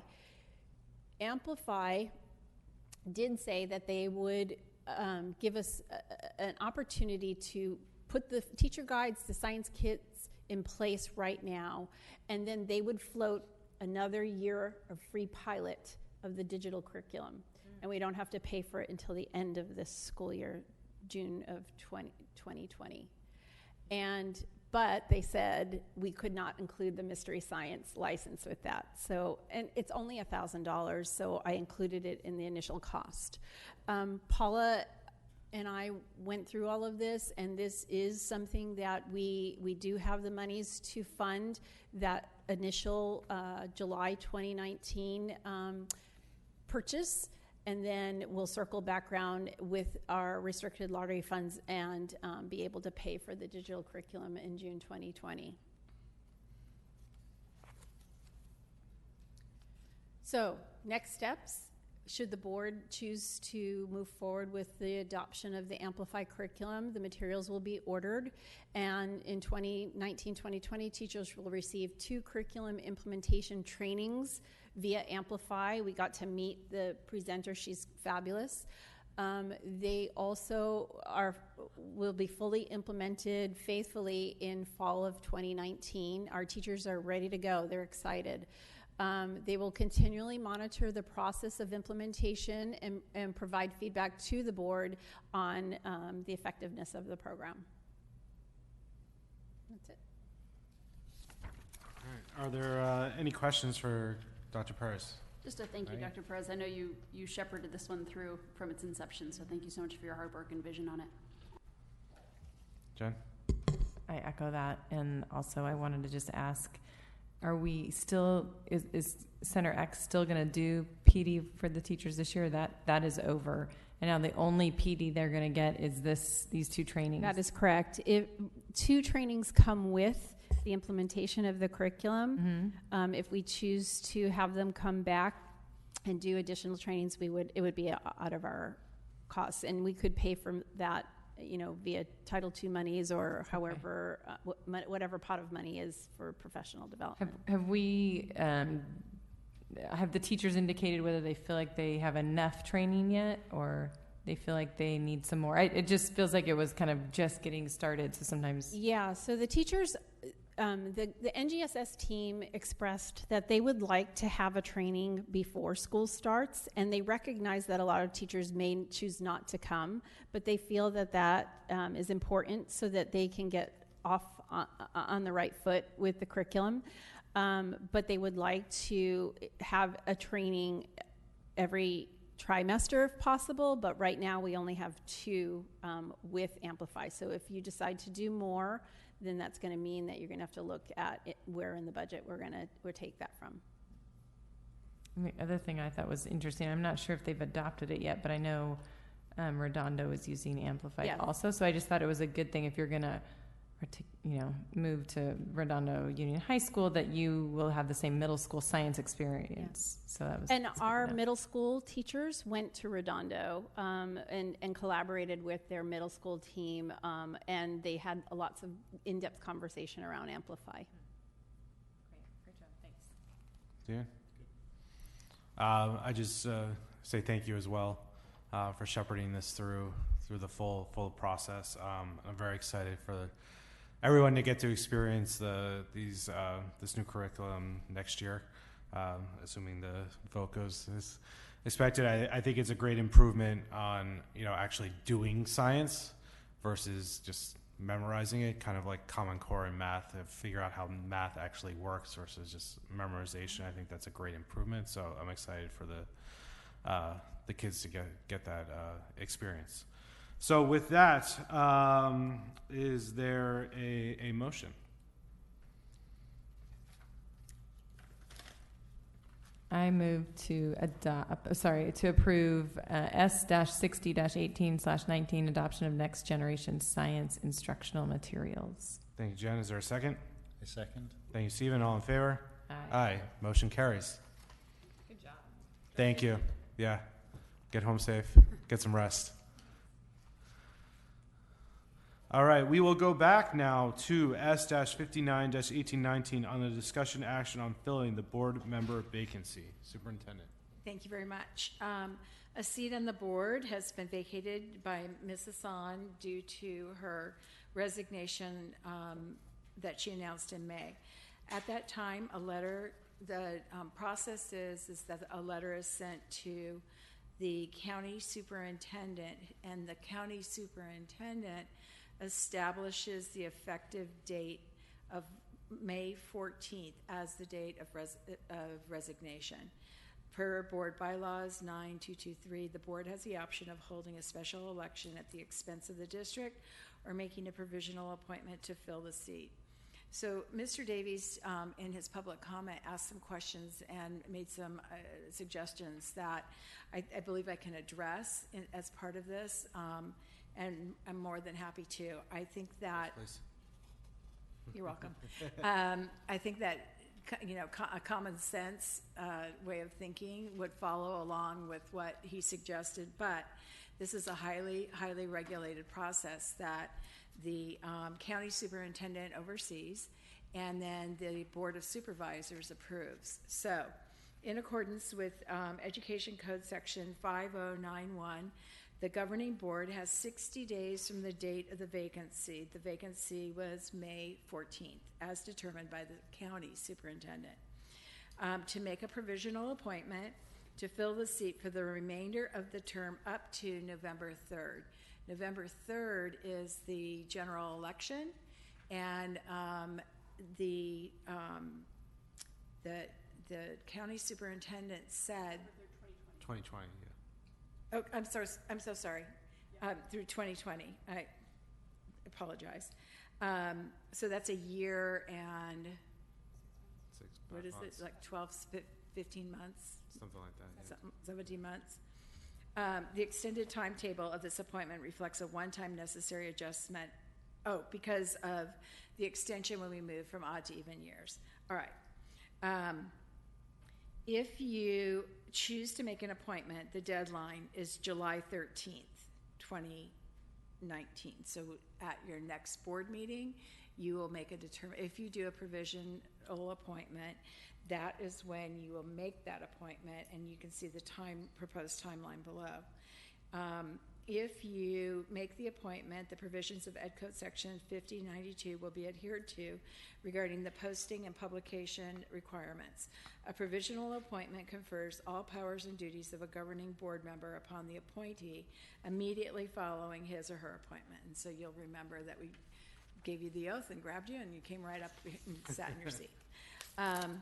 Now, if you, there's nothing in the provision that would allow for you to do a temporary appointment and then have an election as part of the general election. We did contact the county registrar's office, and we have a letter from them stating that if you were to have a special election, it would, if you call for a special election, that would be held with the general election that's November 2019. Still June? Still the 3rd? I'm not sure what the 7th? Something like that. At a cost of $159,000, and this is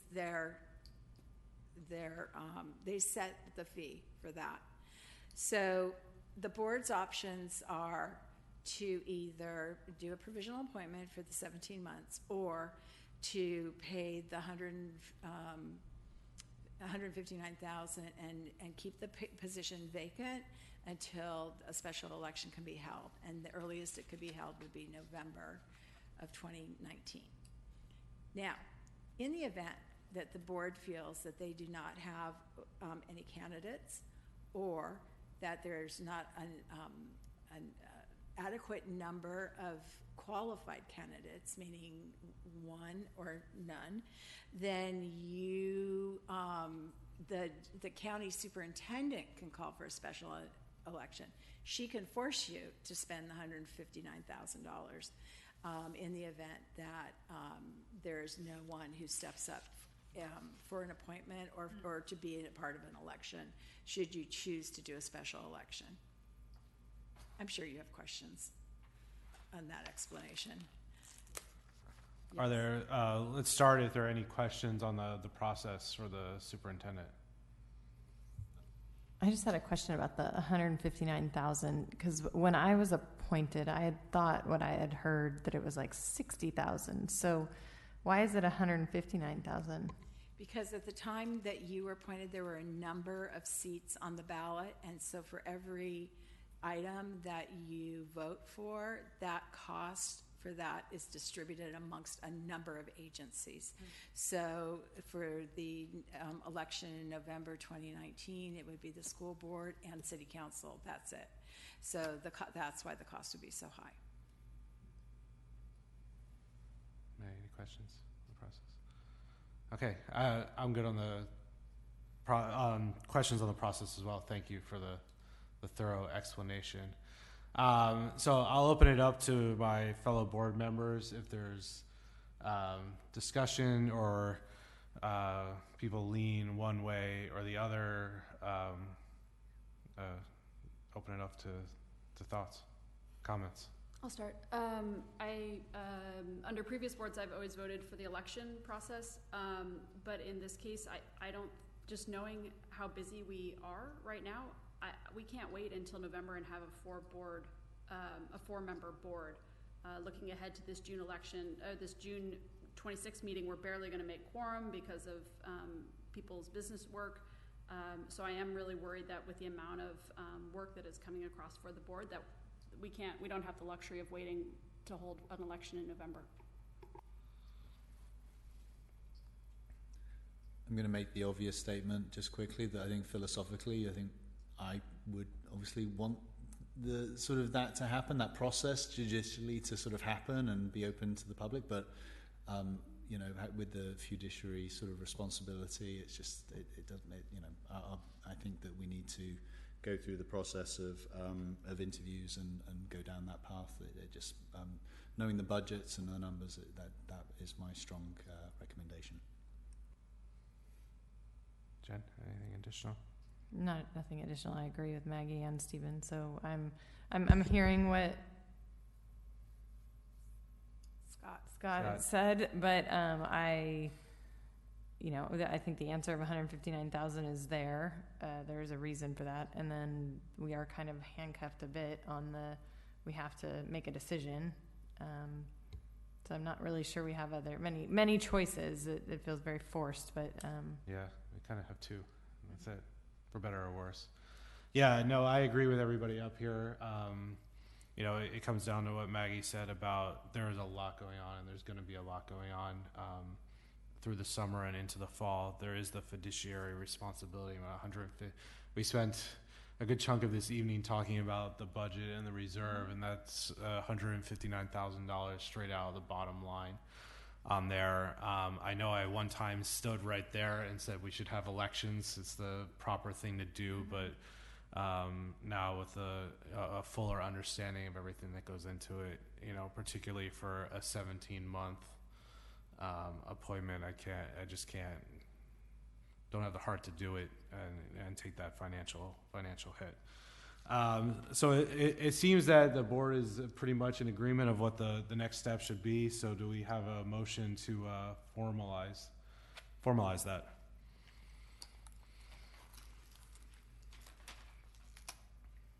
I make a motion that we adopt the recommendation that the Board of Ed fill the vacant seat by provisional appointment.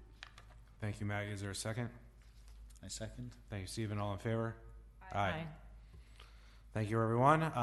We encourage the public that may or may not be watching at this hour at home to apply, and it is a quick schedule, so please be prepared to move quickly. I think per the schedule in the book, July 1st, those applications, they'll go live on Monday and they'll be due July 1st, so that today is June 12th. So that's quickly approaching. And we look forward to seeing who applies and having somebody join us up here on July 10th. So thank you.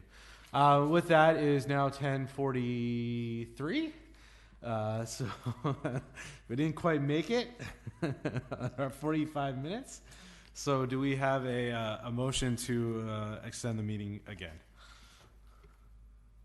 I motion to extend the meeting again till 11:15. Yeah. Thank you, Jen. Is there a second? I second. All right. Thank you, Maggie. All in favor? Aye. All right. 32 minutes. Let's do it. Okay, moving on to business B-97-1819 on the North School Project Neighborhood Traffic Management Plan Award of Contract. Superintendent. Thank you. It's recommended that the Board of Education, in conjunction with the City of Hermosa Beach, award the contract for the development of the Neighborhood Traffic Management Plan for North School to Fear and Peers in the amount not to exceed $124,000. $124,200. Thank you. I just want to share with the board that the council did approve this last night.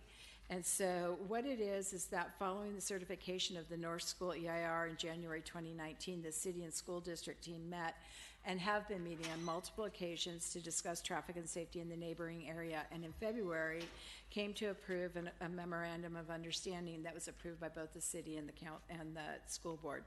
This MOU memorializes the commitment of both parties to work together collaboratively to safely manage transportation, traffic, and student loading and unloading activities. The commitments of the MOU will be fulfilled primarily through the development and implementation of a neighborhood traffic management plan and a draft scope of work that was presented and approved by the City Council and School Board at their meetings in April.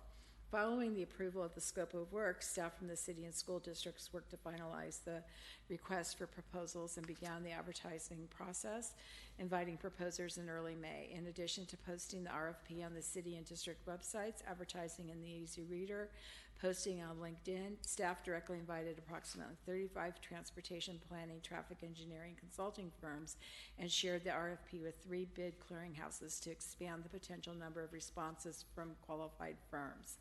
Proposals were due on May 28th, and 4 proposals were received, ranging in cost from $48,945 to $162,500. On Monday, June 3rd, interviews were held by a panel that was comprised of representatives from the city, Leanne Singleton, who's the environmental analyst, and the Manhattan Beach traffic director. And then from the district, we had Maggie Bove-LaMonica and Nancy Bartolo, who is the owner's rep. Based on the review of proposals and scoring of the interviews, the interview panel recommends the city and school district award a contract to Fears and Peers to develop the North School Neighborhood Traffic Management Plan. The interview panel was impressed with the team's depth of experience, both in Hermosa Beach and with similarly complex traffic calming projects, and felt the team proposed a rational approach and reasonable schedule to successfully meet the needs of the city and the school district. Also attached is a timeline. And so next on the timeline is, today, to award the contract.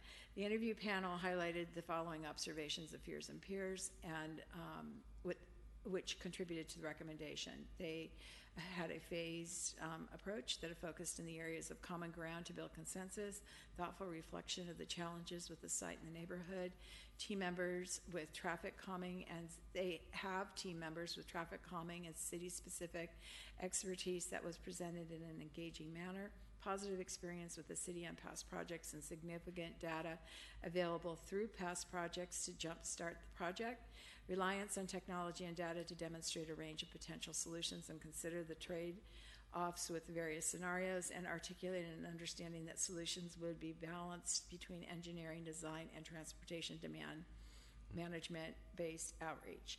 Based on the cost-sharing agreement of the MOU between the city and the school district, the district's share of the overall contract would be not to exceed $62,100 from Fund 21, which is the Measure S Building Fund. I just would like to just add that the committee has been working really closely with one another, and people have stepped up at different points to be a part of the process. We did have a debrief after the interview process, and we did ask Leanne Singleton as our representative of the group to go back and negotiate costs with this company, which she did, and the negotiation resulted in a savings of about $17,000 without compromising the scope of the work that was going to be done. So thank you to Leanne for handling that on behalf of the team. If you have any questions, I'll try and answer those. Are there any questions, comments? Right? I know. Gotta ask though. Jen? I'm glad to see this is moving along in a good timeline, so thank you all for your time, for going to all these things, and for the city for their hard work and working together with us. I wonder, this may not be the right time to include this, but is this scope of work also to help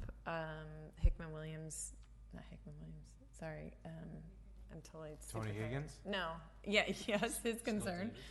No, our construction company. Erickson Hall? Erickson Hall, sorry. Erickson Hall, sorry, I got my places confused. Erickson Hall with a traffic plan for their trucks, because I feel like what we heard tonight was not enough for me. I was very concerned by that.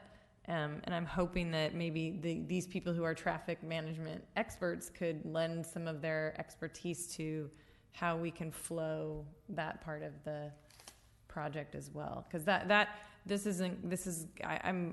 was frustrated by that experience tonight, and I'm wanting the neighborhood to feel like we're really listening to their concerns, and that was concerning to me. So I don't know how to help that. I'm happy to help it and present their ideas or be a mediator somehow.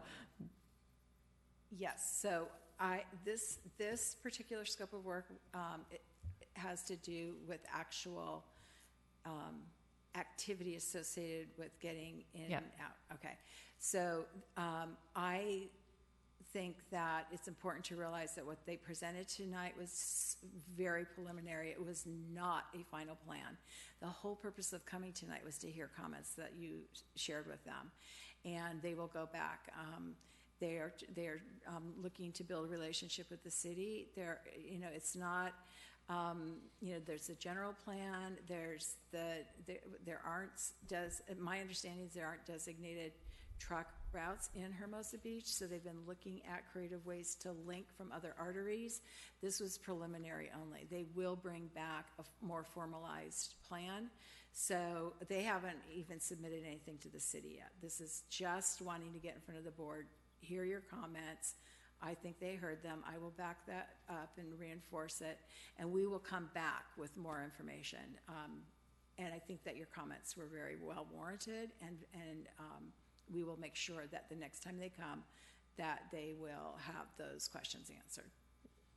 Can I make a suggestion? Sure. For that is that maybe Nancy's the person who speaks on behalf of the project.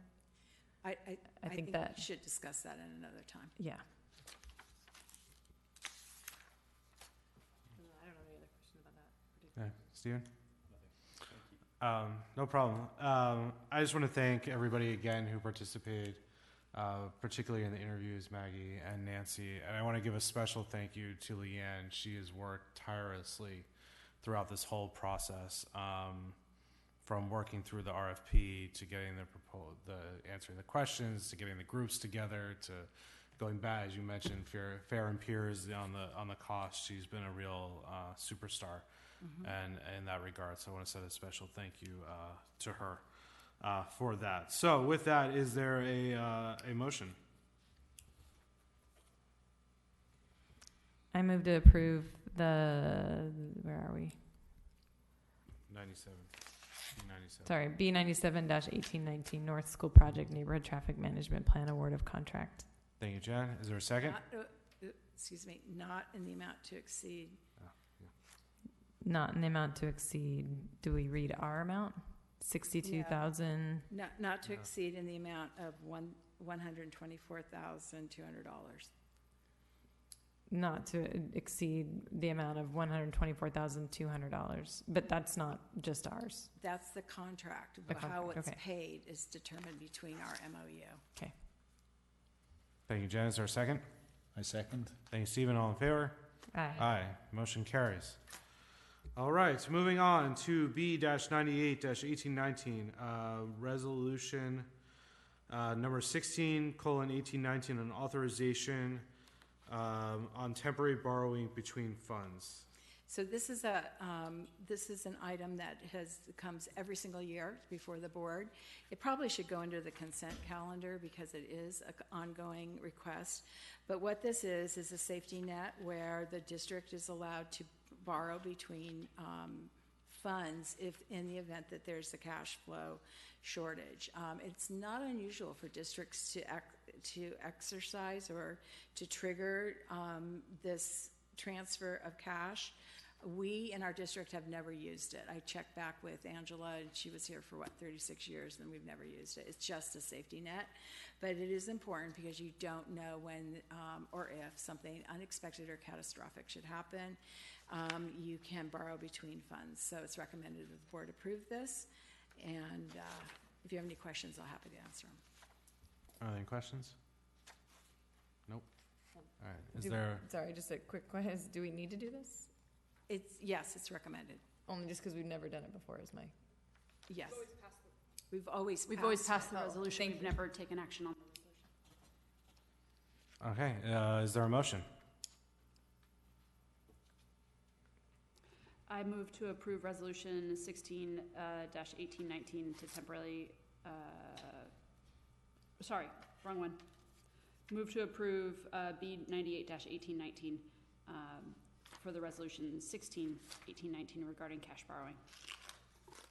Thank you, Maggie. Is there a second? I second. Thank you, Jen. All in favor? Aye. Motion carries. Thank you.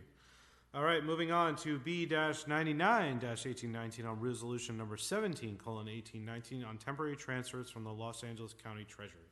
So this is the exact same concept, only with this one, it's borrowing from the Los Angeles County Treasurer to meet cash flow shortages. And so this is about cash. And Angela always said cash is king. So if there was something catastrophic, then we would use this. We've never used this in, well, at least 37 years. It's a safety net, and we recommend your approval. Are there any questions? All right, is there a motion? I move to approve B-99-18/19 resolution number 1718/19 on temporary transfers from the Los Angeles County Treasury. Thank you, Jen. Is there a second? Second. Thank you, Maggie. All in favor? Aye. Motion carries. All right, next one, business B-100-1819.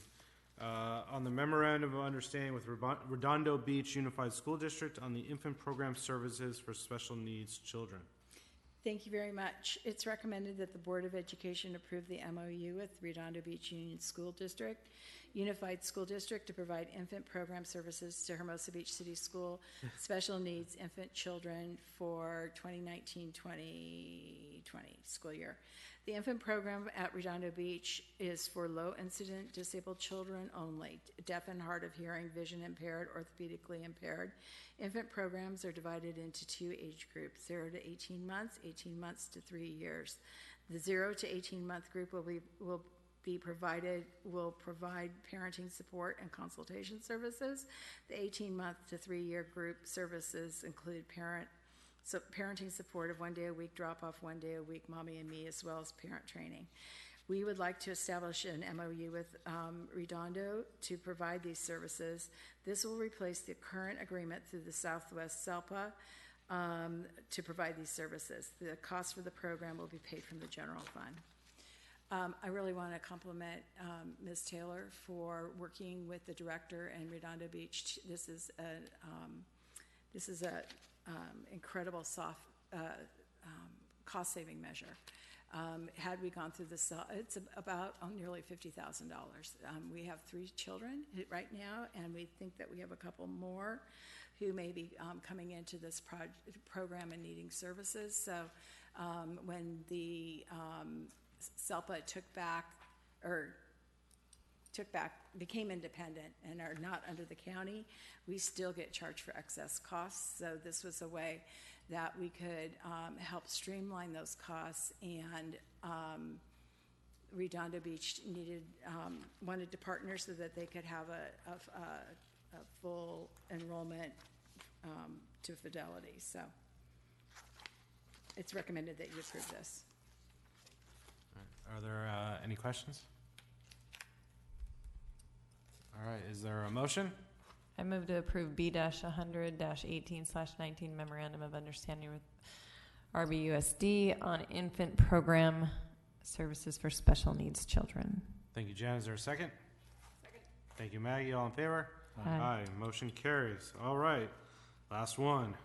Personnel P-35-1819 on revised job description for certificated assistant principal position. Thank you very much. As you remember, on March 15th, we did a layoff of the assistant principal position, and it's recommended that the Board of Education approve the revised job description for the certificated assistant principal position. The role of the assistant principal is an important component of a properly staffed school program. The district has a unique distribution of grade levels that combine elementary and middle school programs on a single campus. Each program has individual or unique needs requiring additional administrative support to ensure that all students are empowered to achieve and thrive throughout the district. To meet the needs of a district future hire, the assistant principal's position responsibilities are expanded to include development, implementation, coordination, and oversight of the wellness program district-wide. So we have received a lot of input from our parent group, our teachers as well, that there is a desire to continue to have this position as part of the district organization. And so the Ed Foundation last night talked about how they want to fund portions of this. They would like to. They have a limited amount that they've already allocated to this. They have some grants that they're looking towards allocating towards it as well. But it's recommended that you revise the job description to meet the needs of the district. Are there any questions? All right, seeing none, is there a motion? I move to adopt the recommendation P-35-1819 for the revised job description of the certificated assistant principal position. Thank you, Maggie. Is there a second? I second. Thank you, Jen. All in favor? Aye. Aye. All right. May I ask the board for some direction with regards to this? The assistant, as you heard Paula say, the assistant principal position is in the budget. The cost of it is in the budget. And with the revision of this, if we are going to move forward and to hire an assistant principal, I'd like to have some direction from the board as to whether or not to proceed in terms of posting the position and beginning the process so that we could bring back in July a potential candidate for the position. This is the time of year where there's a lot of hiring going on and the pool is very small. So if you not taking action, but if you want to give me some direction or not to hold until July or start now, that would be appreciated. I will speak just for myself. I think you need to start now. I think that would be an amazing thing to do. Yeah, if we could start yesterday. Okay. I appreciate Yeah, we need to get out there for sure. Thank you. And I will give you updates as we go through the process. Thank you. Perfect. Thank you. All right, board member roundtable. Maggie, would you like to start us? Yeah, three things. One, congratulations to the schools and the districts, the two schools in the district for a successful year. So I think graduation will happen before our next board meeting, and really excited to attend that culmination ceremony. And then second, Superintendent Escalante, you've talked a little bit about the Thrively program for lower performing students. Could you plan to bring back an overview of really what that is? We talk about it a lot in strengths-based assessment, but I don't have an understanding of Absolutely. how it all. So let me ask you a question. Would you all prefer that we bring it back in July? We were planning to bring it back with a package with the new bell schedule for next year with it, or July's fine? Okay, Whenever, perfect. yeah. We will go over the electives, we'll go over the bell schedule, we'll go over the Thrively and where we're going in terms of professional. It'll be a big, perfect presentation. And then my last topic is for the board. I'd love for us to have some clarity around what happens when we do public comment at the start of our board meetings. Past precedent had not been to respond to public comment, and so I just want to get a sense of where we're going in terms of that. If we are commenting, if we're not, if it's and just pros and cons, so we have just a sense of what that's supposed to be like in terms of the process. So I'm not quite sure how we want to do that, but I'd love for us to tackle it. If you'd like, I can give my perspective because I know where this is directed.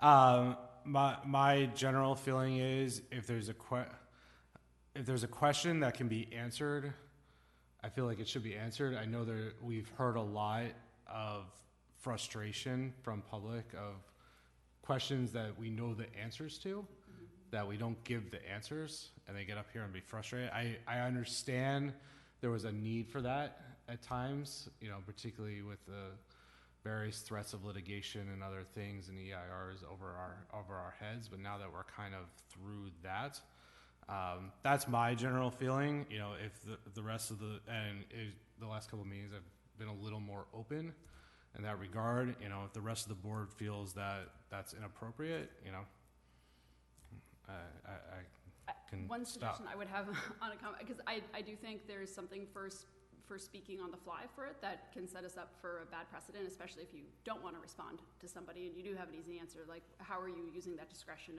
and is it just the board president who's responding?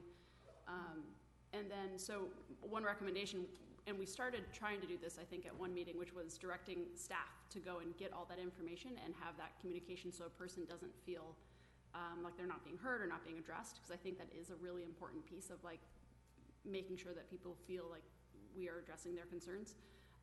But I don't think it's a best practice to respond right then and there. So that's my personal feeling on it. At least to respond right then and there from the dais. Okay. Is there other feeling? I think I can hear both perspectives. I understand. It's good to bring it up. I feel like it depends on what the thing is in front of us. If it's a simple answer where it's like there's an actual date that, there is a 60-day window that like we can tell Scott Davies that it's like, that is just like, we have that information in front of us so he doesn't have to walk away not knowing that information can be answered right then. It seems like that would be a good thing to give someone if it's just procedural. Yeah. If it's an opinion, I think there may be, I guess we'll have to. Yeah, and I have tried to stay away from opinion, stick to facts of, the 60 days, a good example. There was one other one at the last one, something that Tony had said. But yeah. So, Stephen, I don't know if you have a feeling on it. And I'm going to just push one last aspect of it. That yeah, please. When we do give public comment, we give people 3 minutes. And so then if we engage in a back and forth, it often extends beyond 3 minutes. And so it's just something to be mindful of. I'm thinking about in terms of equity of how we deal with speakers in terms of we either addressing all questions and we leave unopen, time limits open to have that. And I'm just worried then, if in cases of facts, sometimes we don't know all the facts. So sure. I am just worried about how it sets us up. Okay, thank you. I'll check with legal on this as well. I think there may be some legal caveats. The other thing is you may end up answering questions that are not on the agenda. So you don't want to create some sort of a violation. I do believe that it's the best practice not to comment and then shift that responsibility. So we wrapped into Scott's comments today. So I was able to wrap that into my presentation. Right, yes. Same thing with Tony's comments. I was able to front load, so we can make those gestures and try to be as prompt as we can. But let me check with council on that because I feel okay. like there may be a... yeah, if there's a legal issue, then that's an obvious, simple answer to how to best proceed. I'm not going to stand here and argue with that. Let me find out. Okay, thank you. Did you have, Maggie, anything else? Okay, Jen? I would love to circle back on the traffic conversation that was happening earlier. So not right this second, but I feel like we need a better strategy, a plan on how to deliver that information. That caught me really off guard, that particular presentation. So even though I read what was going to happen, I wasn't prepared for that. So I want to prepare us for success on that. So I guess the ask would be, can we have a plan before the July meeting on how we're going to represent that information? Stephen? Thank you. All right. With our countdown on, I just want to thank everybody for a great year. As I was telling the staff as they left, 7 more days. I think that everybody is counting. And I wish everybody a great summer and stay safe and hopefully stay cool. And I'll see everybody back and great work. Yeah. So thank you. So with that, is there a motion to adjourn the meeting? So moved. Thank you, Maggie. Is there a second? I second. Thank you, Jen. All in favor? Aye. Aye.